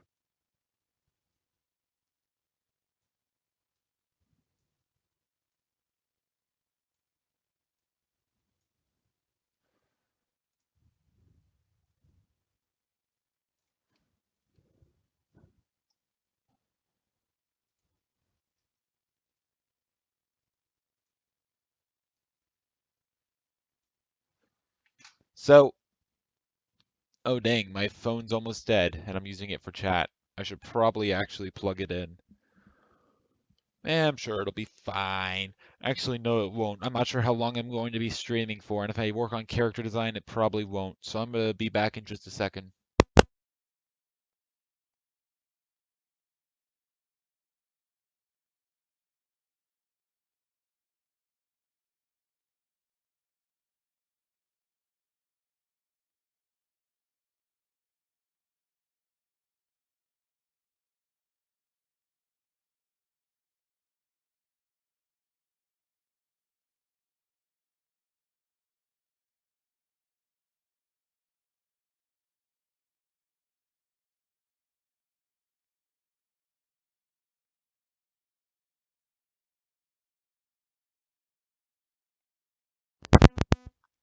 If you're wondering why I need to plug in my phone, it's because I'm using it for chat. Yeah, it's almost like it's making a game. Yeah, this is probably going to take quite a while, I would say. This is going to be a very huge project. Mostly because I hope to submit this in order I mean, if I make this, it will be a really good thing to have for like job applications. Oh yeah? You took game design in your college? I made a game that's out there that you can play that actually used philosophy, that actually used ideas that I made from scratch. And I did it while talking. I did this publicly. And they can see how determined I am. So yeah. So what's going to happen now? This is what's going to be cool. Once they reach the end,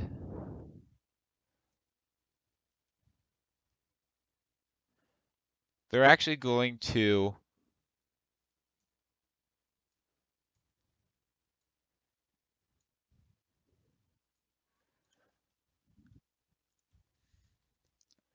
so he's going to be over on one cloud. He's going to be on another. Actually, that's sort of the opposite of what I wanted. I'm going to flip this.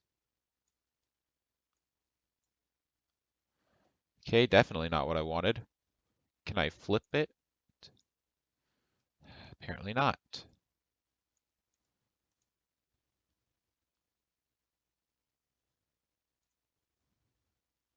Flip horizontal. There we go. So what's going to happen is they're going to be on a cloud. It's going to be a cutscene where, oh wow, that one's slightly higher up. So they go to plant their flag again, all the way up here. And what happens is then, I'm actually just going to directly copy this because I might as well. It'll be faster.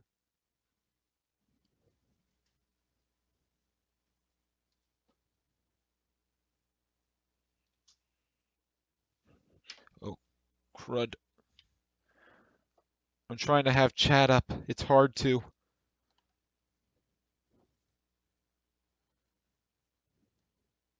It's really hard to actually have this up and it's seeable at the same time while charging.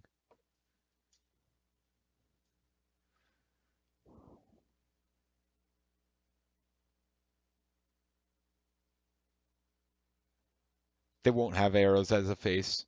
Don't worry. The arrows are there just so I can tell which way they're facing. They're going to have actual faces. Don't worry. Alright, I'm trying to figure out a good way to actually position my phone. And whatever, I'll have it like this. I just have to hope I don't miss any chat messages. Alright, so what's basically going to happen is this. Suddenly Bowser. No. So what's going to happen is you're going to have this, boom. Huh, I thought I selected white as my color. Oh, I have to do this. That's dumb. I have to use the right click.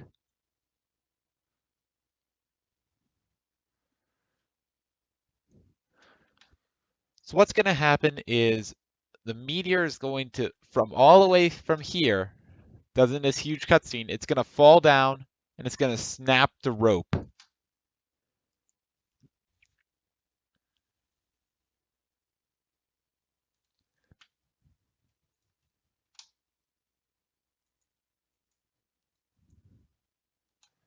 And of course, this will be a huge um, run back through memory lane, I guess is the best way to put it.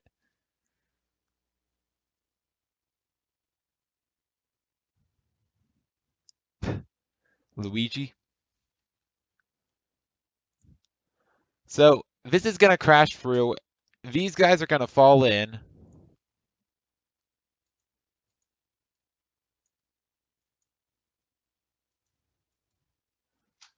And then it's going to be, then they're basically going to fall all the way down the mountain.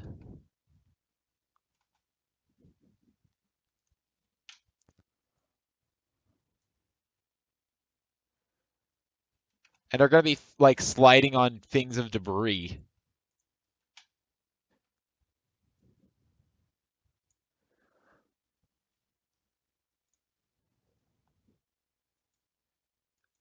And this is basically going to have things of like bits of everything.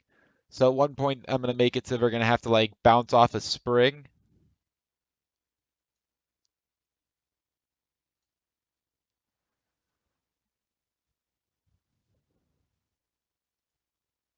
and they're gonna have to do it without the um whatever.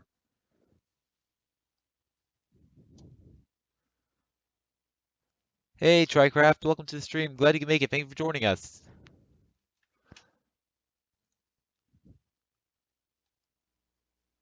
What did you miss? A lot. Right now I'm storyboarding out the basic idea of the game. So if we're gonna be sliding down, it's gonna have all the other things. It's gonna have um so there's gonna be a part where the rocks that they're sliding on are actually going to enter a cave and whatnot.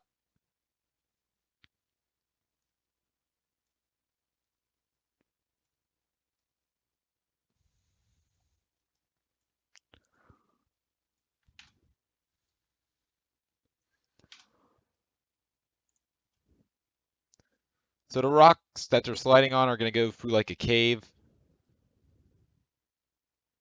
That of course will be dark to represent that area of the game. There might be lava that they have to jump over.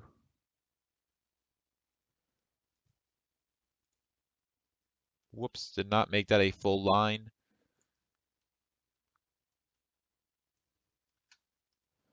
I also didn't add in the character.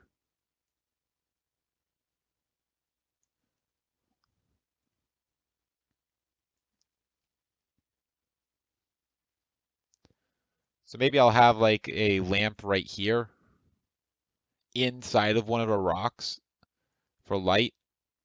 Because obviously you can't pick it up if you don't have a rope to pick it up to be attached to, you know? So it'll be like in one of the rocks.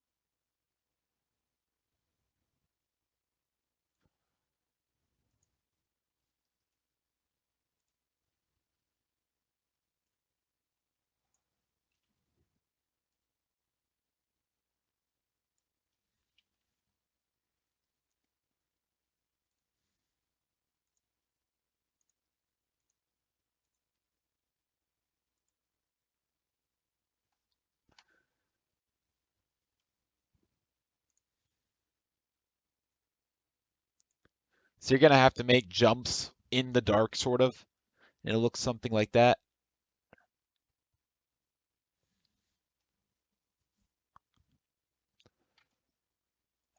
I'll probably have lava.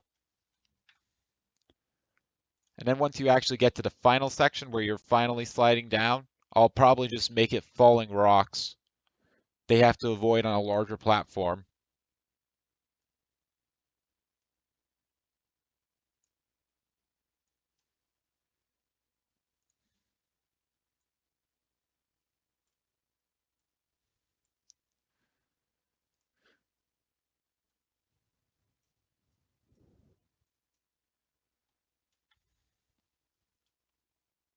And at the end, and of course, I'll probably have one final section where they have to make a final jump onto like a Ferris wheel or something, or this might be earlier in the final area where it's like a thing that's on a rock. It's like on a very low down rock. You have a pedestal, but it's connected to a Ferris wheel like this.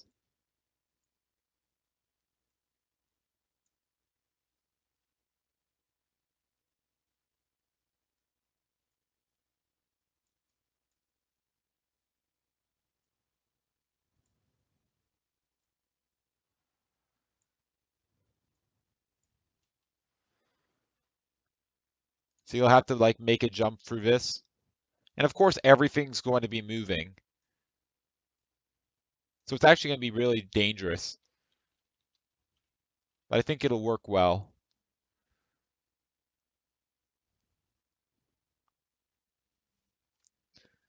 And at the end, it'll all end with a crash.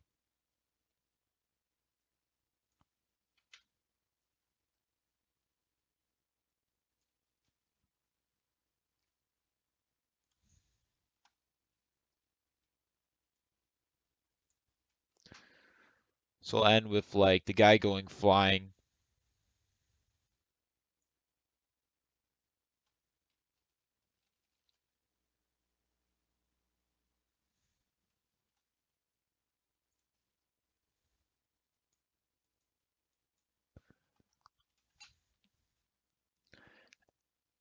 And I think it'll end with them looking back up at the mountain.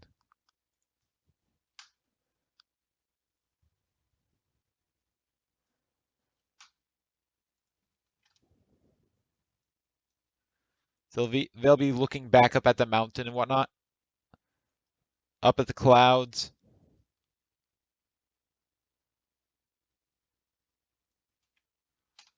and up at the top, they'll see it, their flag. And of course, this will be one long cutscene.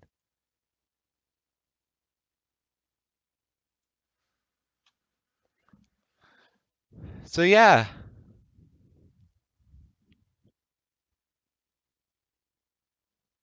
that's the story. That's how Tethered's gonna play out, if it all goes to plan. This is pure beauty. This is art. I don't know how I can just show you guys this for free. I need to put this in like an art gallery.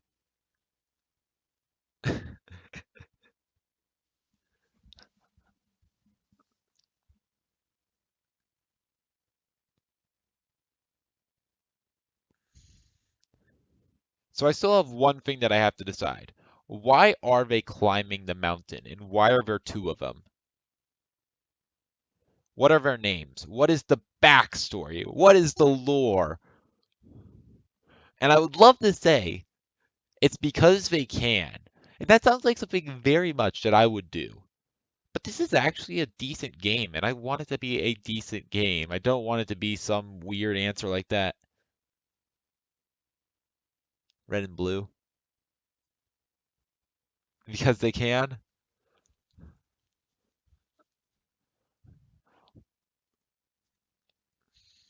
Now, I will say this. Celeste is a very this game has it has various similarities to Celeste. Like you're climbing a mountain.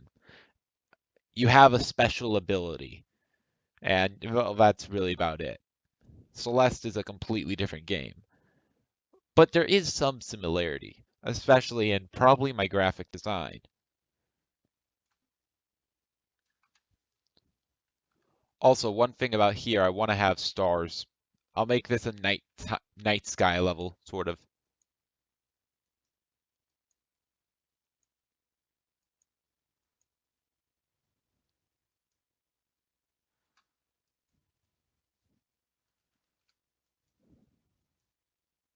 So the background's going to be a starry sky here, just to be different. I'll probably make a very ambient soundtrack.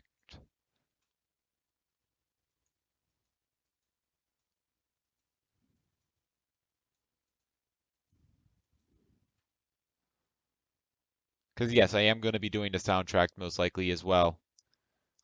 Well, I have a couple of ideas for the soundtrack. Let's put it that way.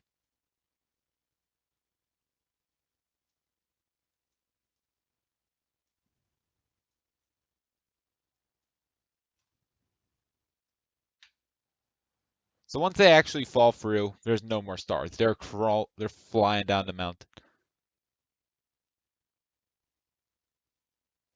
Their face.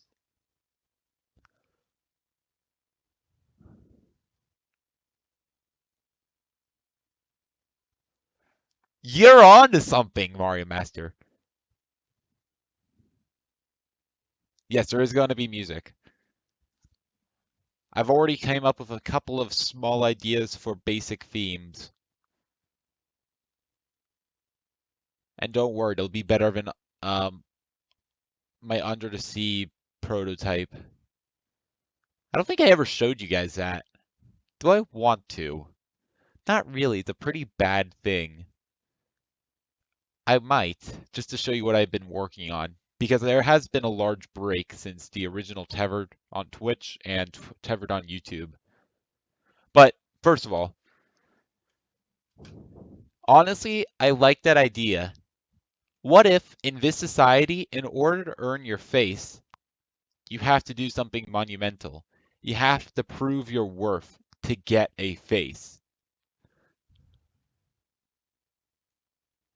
So you'll have this wise old elder or something, and you'll have this very beautiful, elegant face.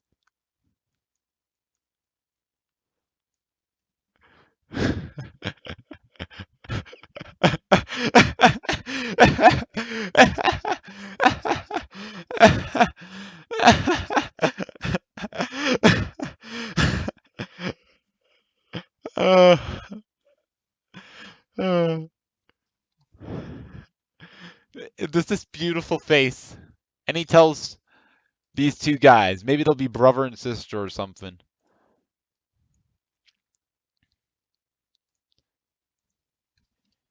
You want a face?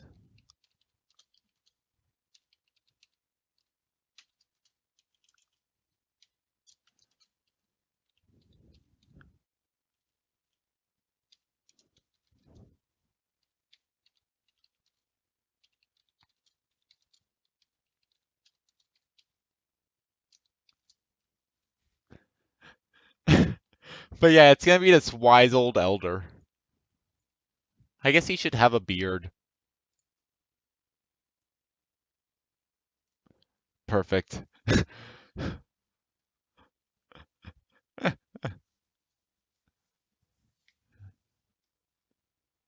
So they decide to climb to the top of the mountain.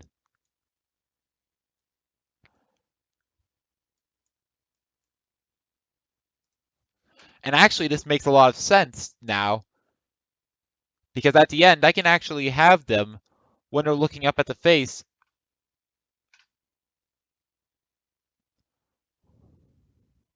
the last scene could be them actually having a face now. Instead of this looking up the flag, look at the flag, it could be them looking at each other, and they both have faces now. And obviously, when I'm actually designing the characters, I might make these three-dimensional cutscenes. I might make them actual 3D models and have well, that's the whole reason I'm making this, to decide which art style I should go with, whether I should go with vector art with cell shading, pixel art, or if I should go with um, three-dimensional models, which I should make. I could make the cutscenes three-dimensional, or some of the cutscenes three-dimensional.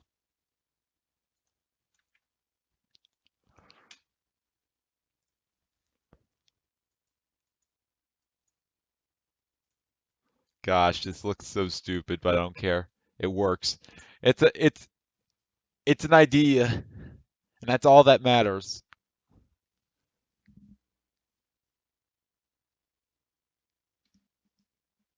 Collect pieces of face? Nah, because then I have to model all these different faces, and I don't think it would be very visible. It's visible if they don't have a face. It's visible if they do have a face. Like if you look at Mario, he has eyes. He has a mustache. He has detailed faces. If you took away one of those things, yeah, you might be able to tell. Yeah, you'd probably be able to tell if Mario lost like his eyes or something. I don't know. But yeah, that's the storyboard for this game.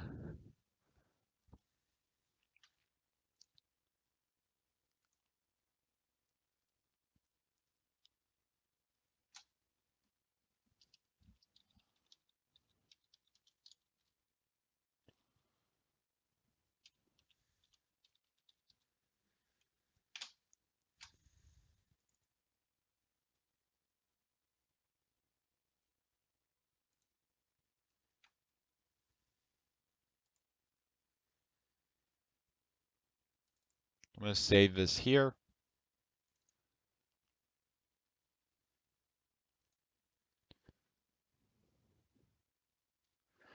It'll look smooth. How do I put this?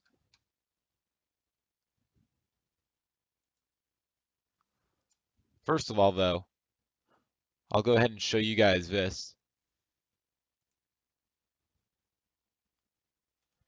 This is what I was, because I finished the storyboard, I guess I can show you guys this. This monstrosity of a game that I made.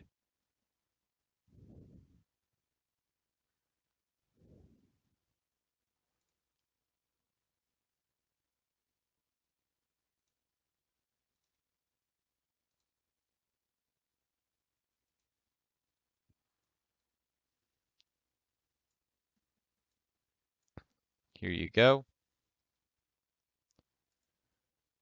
So this is what I was working on.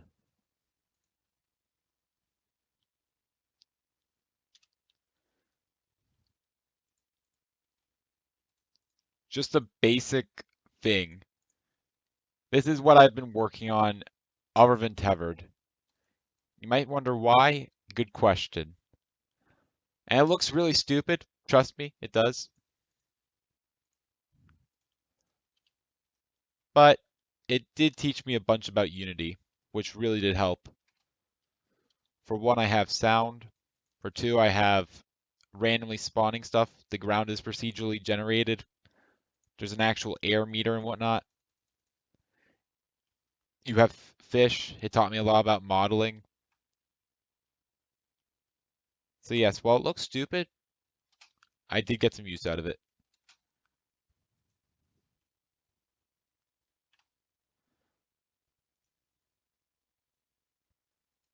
Get rid of you.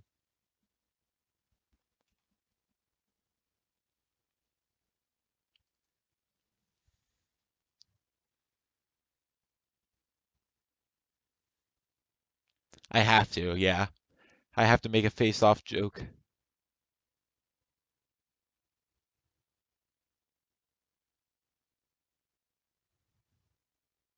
How will I make the levels right now? I'm probably going to make, like, this is why I made the storyboard.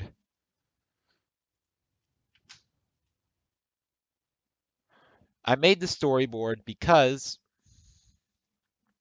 this is where I'm going to make a very vital decision. I'm going to make the decision of what is the art style going to be and what assets do I need to create.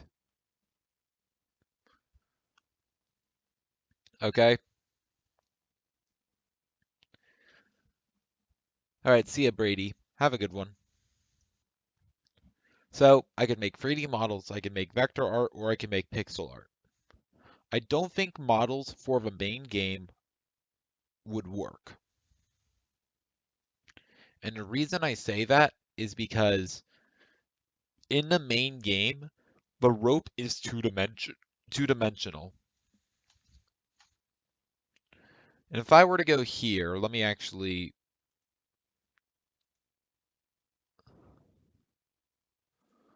hide this. If I were to go here and make three-dimensional art or something, what can I use? I guess I could just make a couple of cubes in 3D.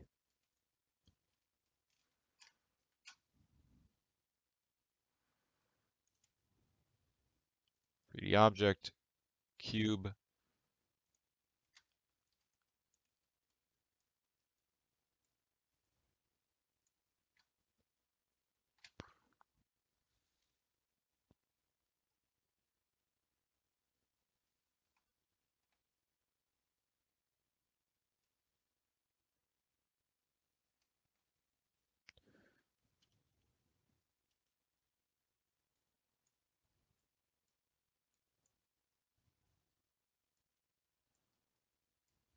So if I have cubes, the problem is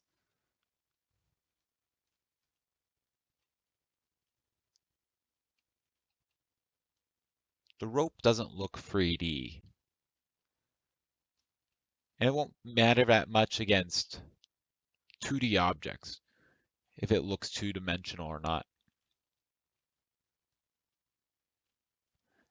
Honestly, I feel like 3D models might work well. I could be wrong about that. Because that actually doesn't look bad.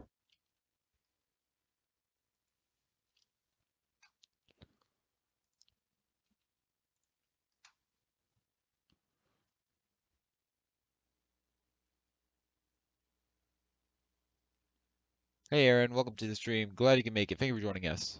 Why can't they T-pose? Because they don't have arms. Technically, they are T-posing right now. Because they don't have animations. This is their default.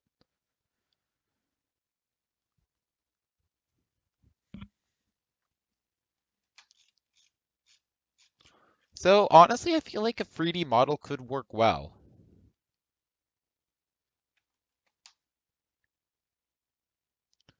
So I guess the next step is to actually make a 3D model.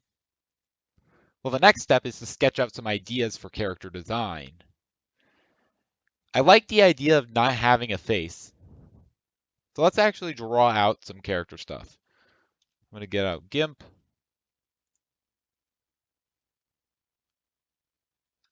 Now this isn't going to be the actual character. Full disclosure. This is not the actual character. This is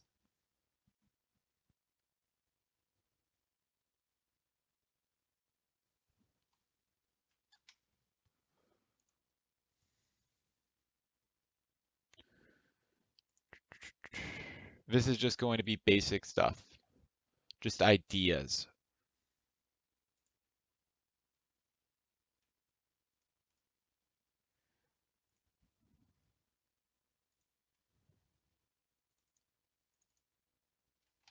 All right, I'm going to go ahead and switch this out.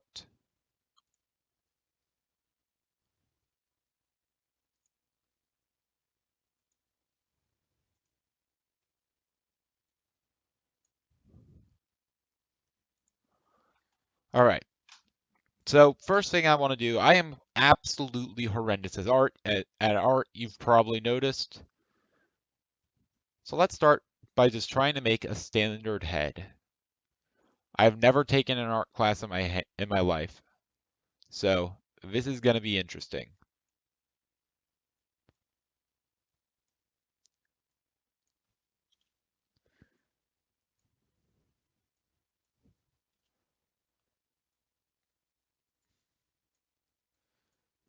I'll be honest, this was the part that I was probably most scared of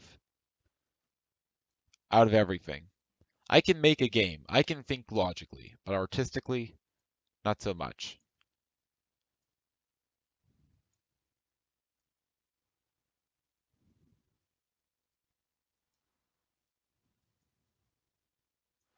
So I want to go ahead and make the chins pointed. Whoops, did not mean to do that.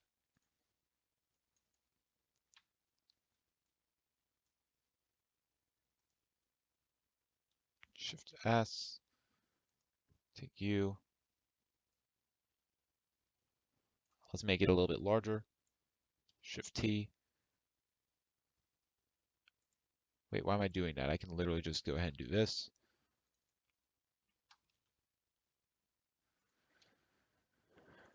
This is terrifying.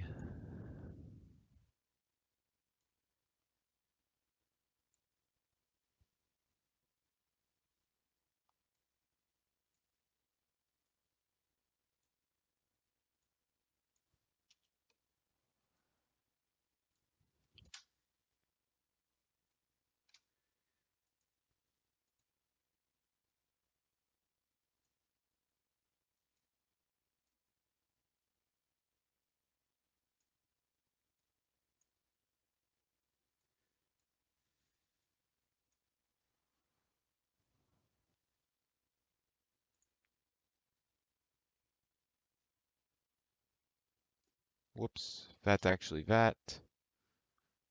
Don't want that.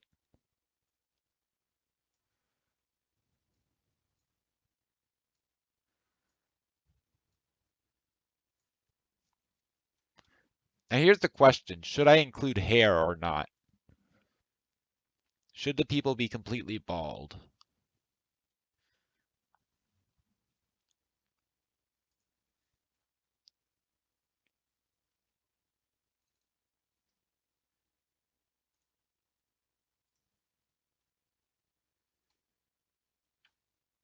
What's the pencil tool? What's its shortcut? N.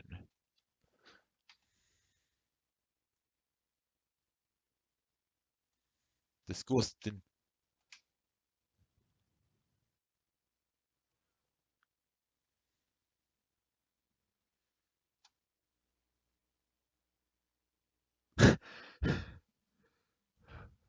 You'll have nightmares from this? Never. I can't stop now. I'm already too powerful.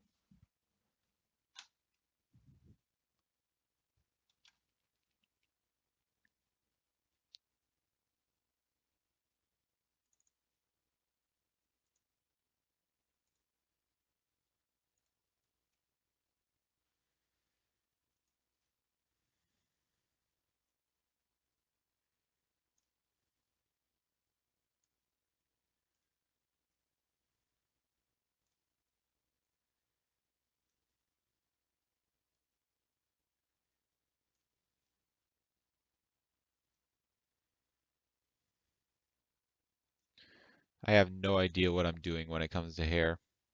I have absolutely no idea. Well, there's no better time to learn. Pretty sure there's a couple of types of hair.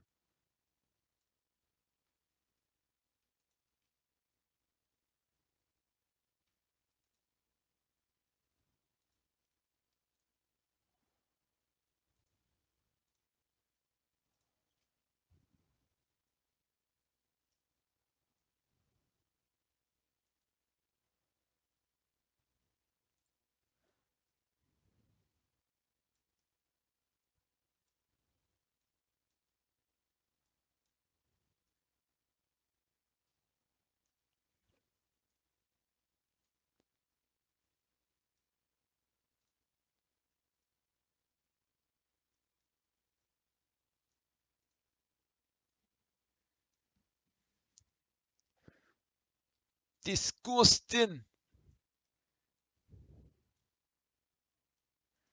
Yeah, this is terrifying.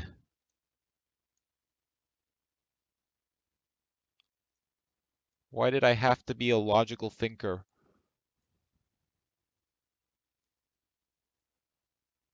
Why couldn't I have just had a single artistic bone in my body?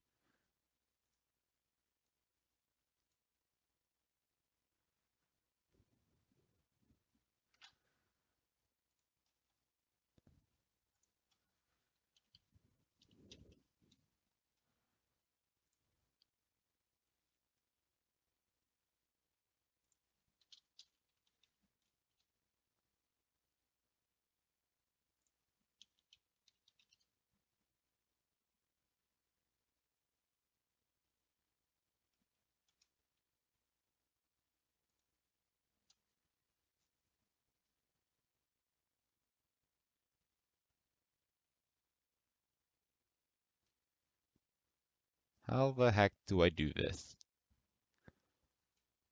Who needs tutorials when I can have horrible ideas? Is that a neck or an arm? It's a neck.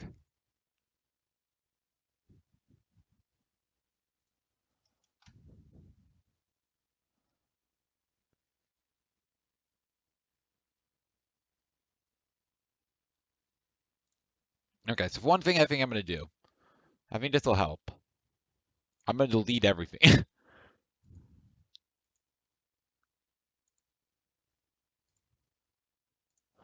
Okay, I actually should delete this. I'll go ahead and make this an entirely separate thing. Because the head actually, I like this shape of a head.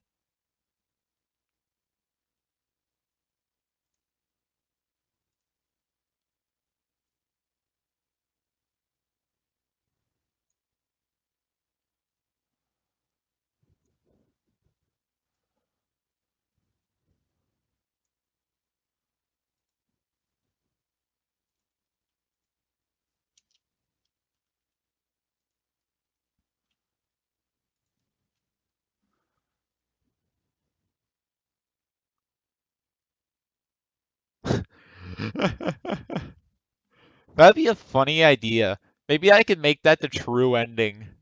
Because I think I'm going to include something similar to star coins as a collectible. Something, you know. So I could make it if you collect everything, it actually looks good. But if you don't, you get a really stupid ending. You get like a stupid face. It looks like an Animal Crossing face. You know what I mean? I feel like that'd be hilarious.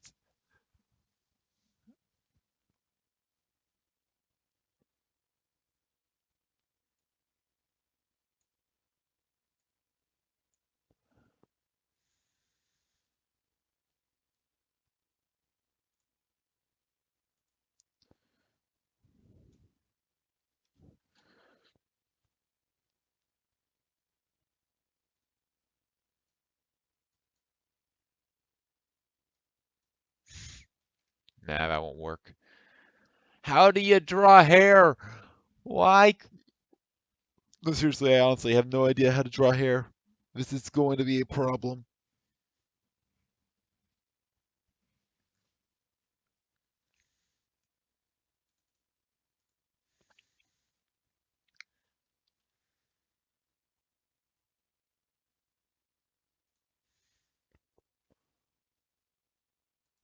Once I do get their face, I do need to have an actual idea for a face, though.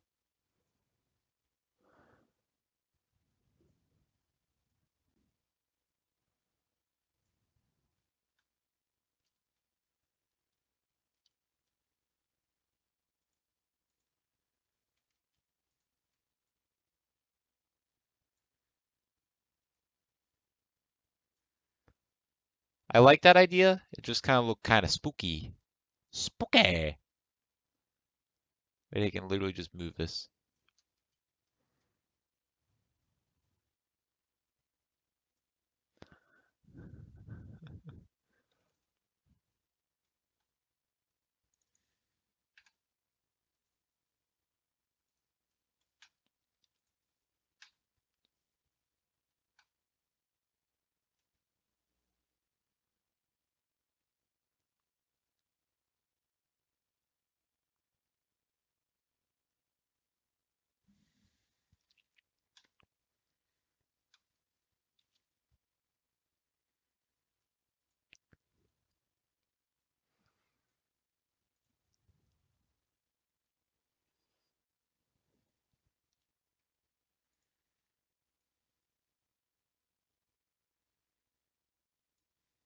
Honestly, that doesn't look terrifying. It's an improvement.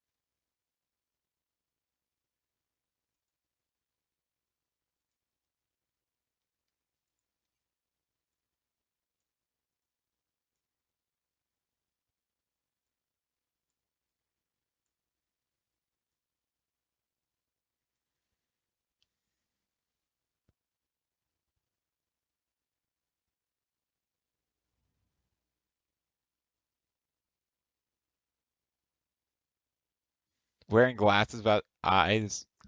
Eh, I think that would be kind of creepy. And I think that might be kind of insensitive against blind people. I don't want an uprising about with them. If I mean, think about it. If they attacked, I might have to counterattack, and they wouldn't realize it. They would never see it coming. Wait, what do you mean this channel's now demonetized?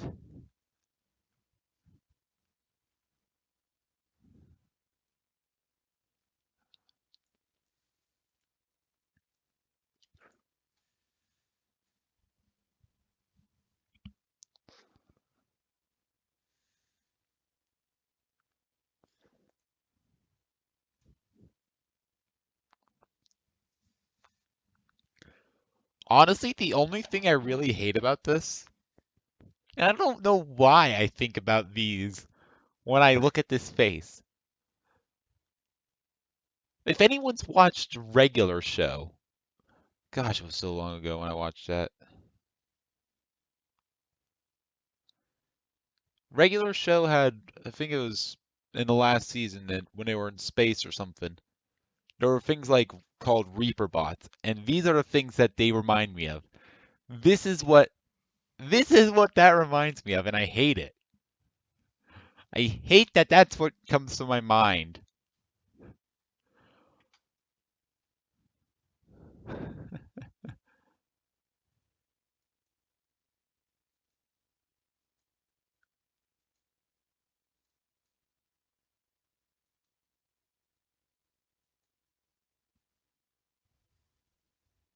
That doesn't look good. Imagine knowing how to make hair. I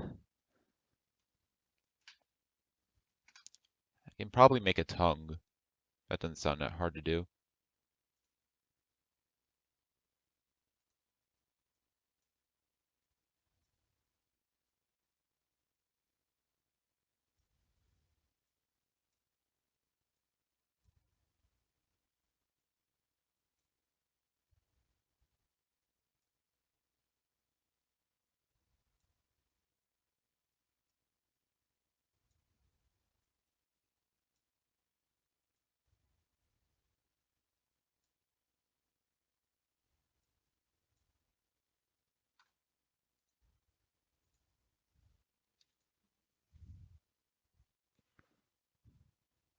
Like honestly, that doesn't look that bad besides the hair. I I have no idea how I'm gonna do hair. I'll probably watch tutorials off stream because this is horrifying. It looks like it's telling someone, "Hey, buddy, you thought that was a good idea to post that. All right, hand them over." No, not your phone, your kneecaps. They're not allowed anymore.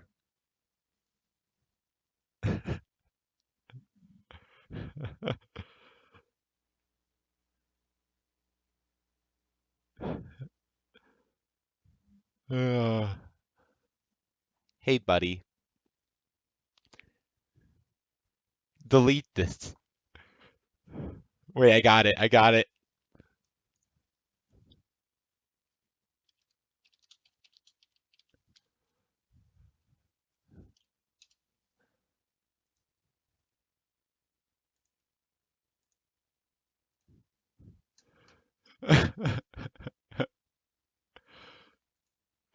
All right. Give me a second. I almost got it.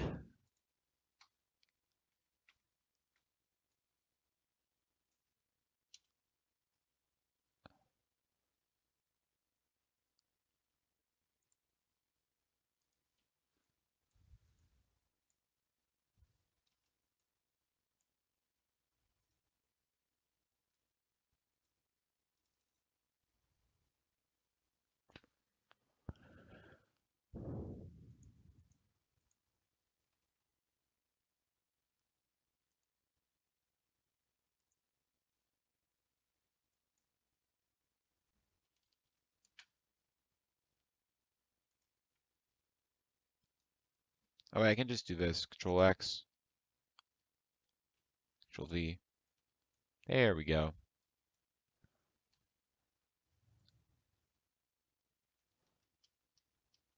Hold up. Somehow I moved that. All right. There we go. And now, what I've been waiting to do. It's perfect.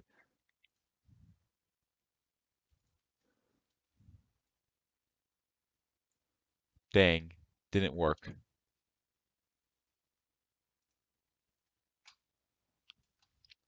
Hold up. I can fix this.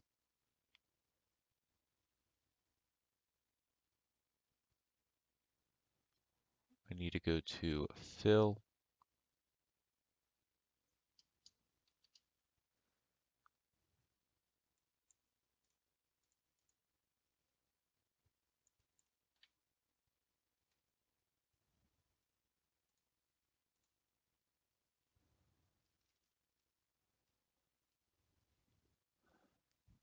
Dang.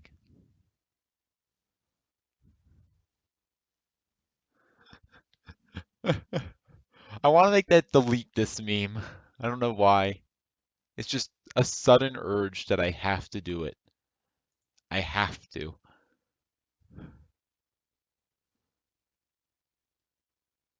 Where's the delete by color thing? I know this has it. Where is it?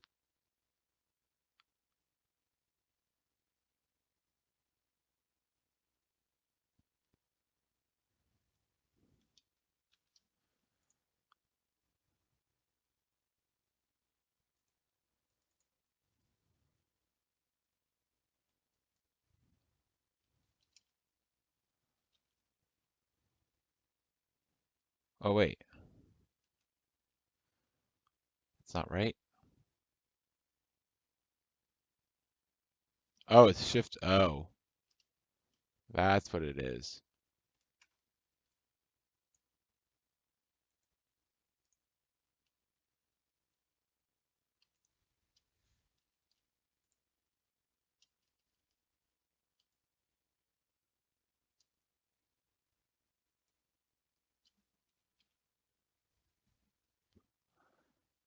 Dang, not gonna work.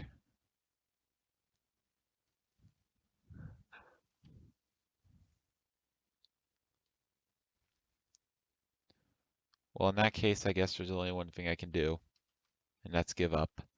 On the other hand, I could just go ahead and waste the next 20 minutes and do this instead.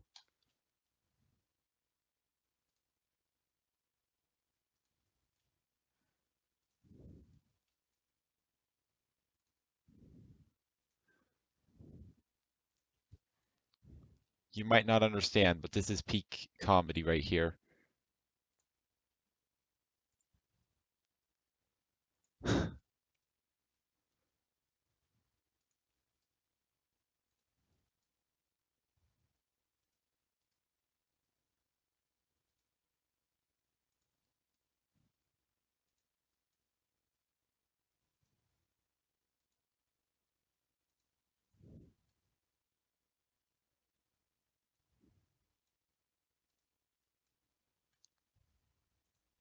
I'm not going to go crazy on this. I'm just going to go ahead and do this real quickly.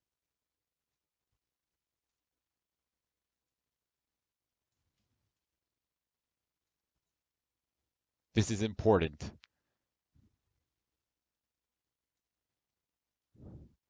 Episode 3, and this is what my mind immediately jumps to.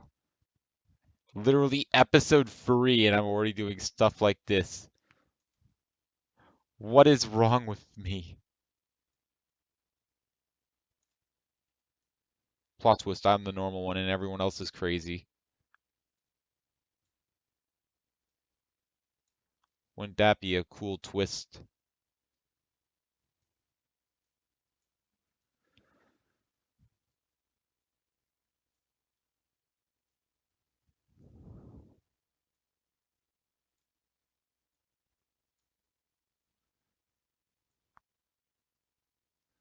I'm surprised YouTube hasn't demonetized me yet. I really thought they would have. Guess your servers might be slow today. Must be slow today.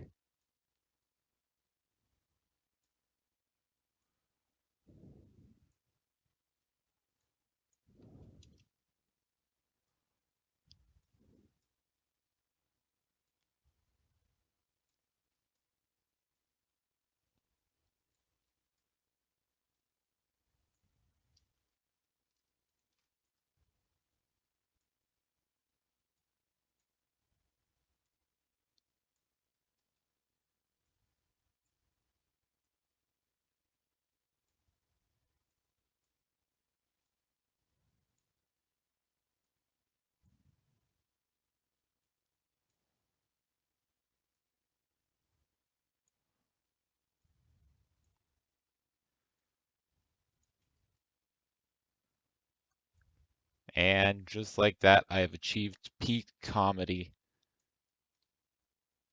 Well, once I add a caption, well, not a caption. Once I add the words. then I'll achieve comedy.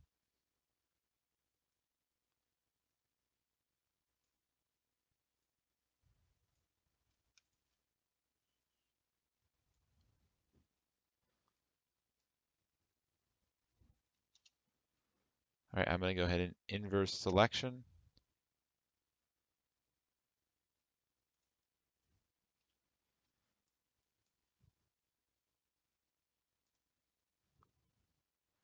Shift E.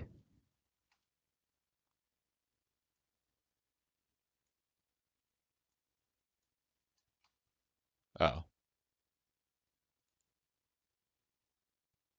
wait.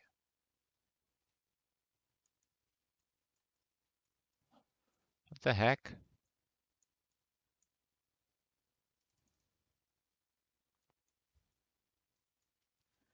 It's not that. Oh, I guess it has to be this?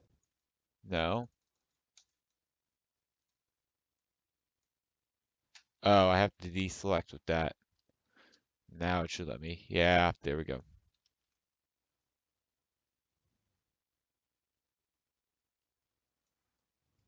Cool. It's perfect.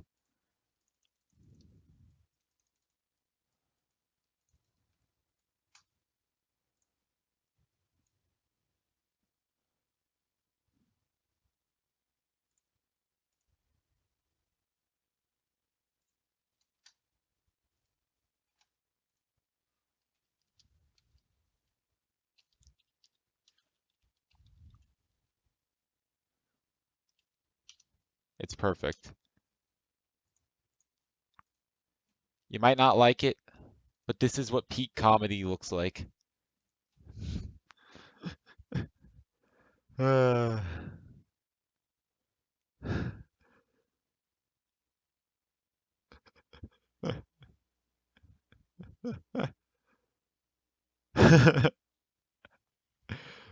Uh.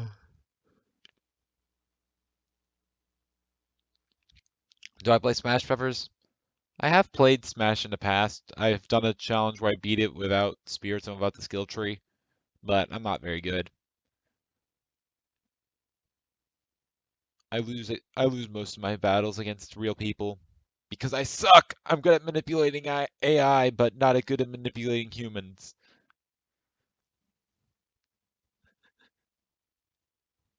Uh, I might have just spent like 10 minutes doing that, but it was worth it.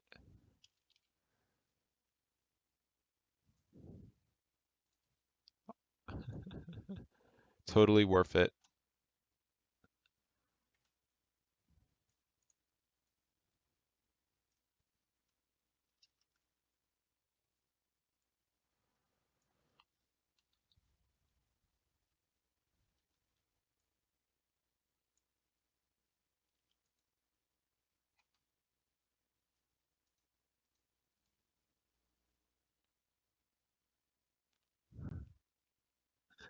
Oh gosh. Well, I'm sorry, but when you were making the game, you used a gun for a joke once. I'm sorry, it's gonna go from E from everyone to M for mature. I'm sorry. We can't help you.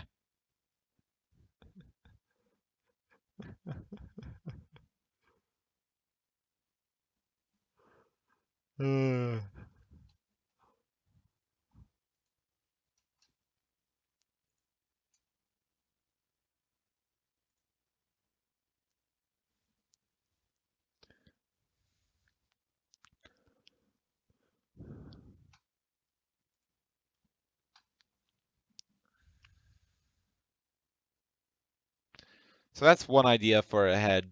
I'm not sure how I'm gonna do the hair though. I'm not sure how I'm gonna make the body move.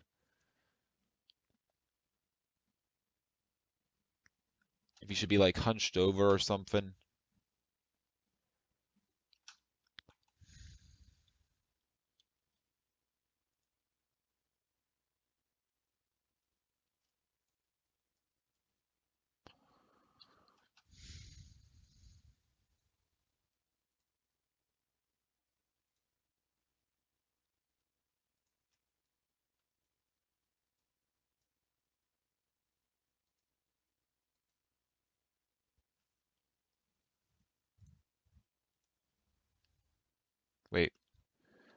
don't want to do that. I want to do this. I want to draw out the head again.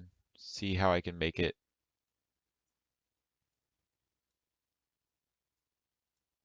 into a design.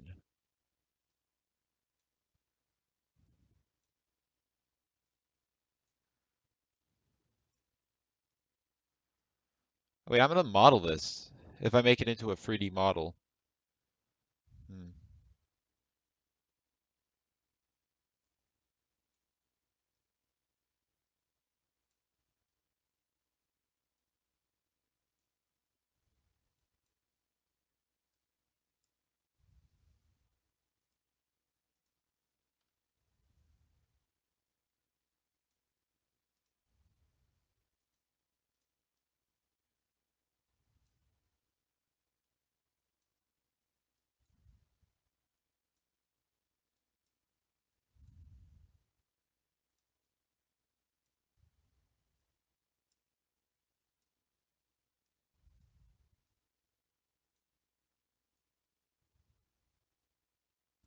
So I could make his body more stringy. That's one thing I could do.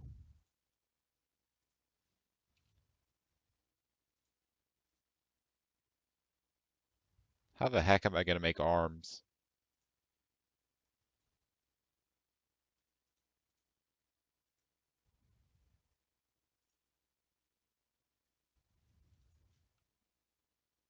Yeah, I don't know.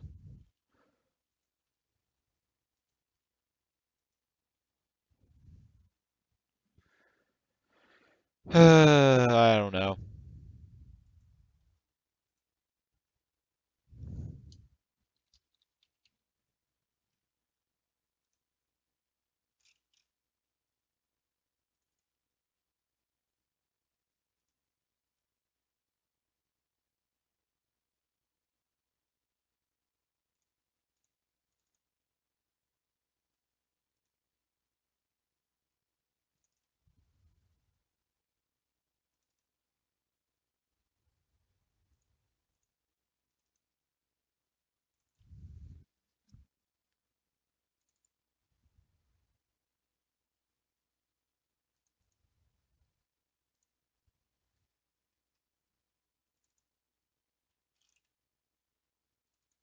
All right, I'm gonna save it here.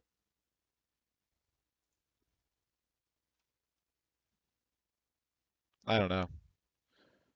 I think I'm about done for now, though. I'll probably make a model next time, just as a basic model.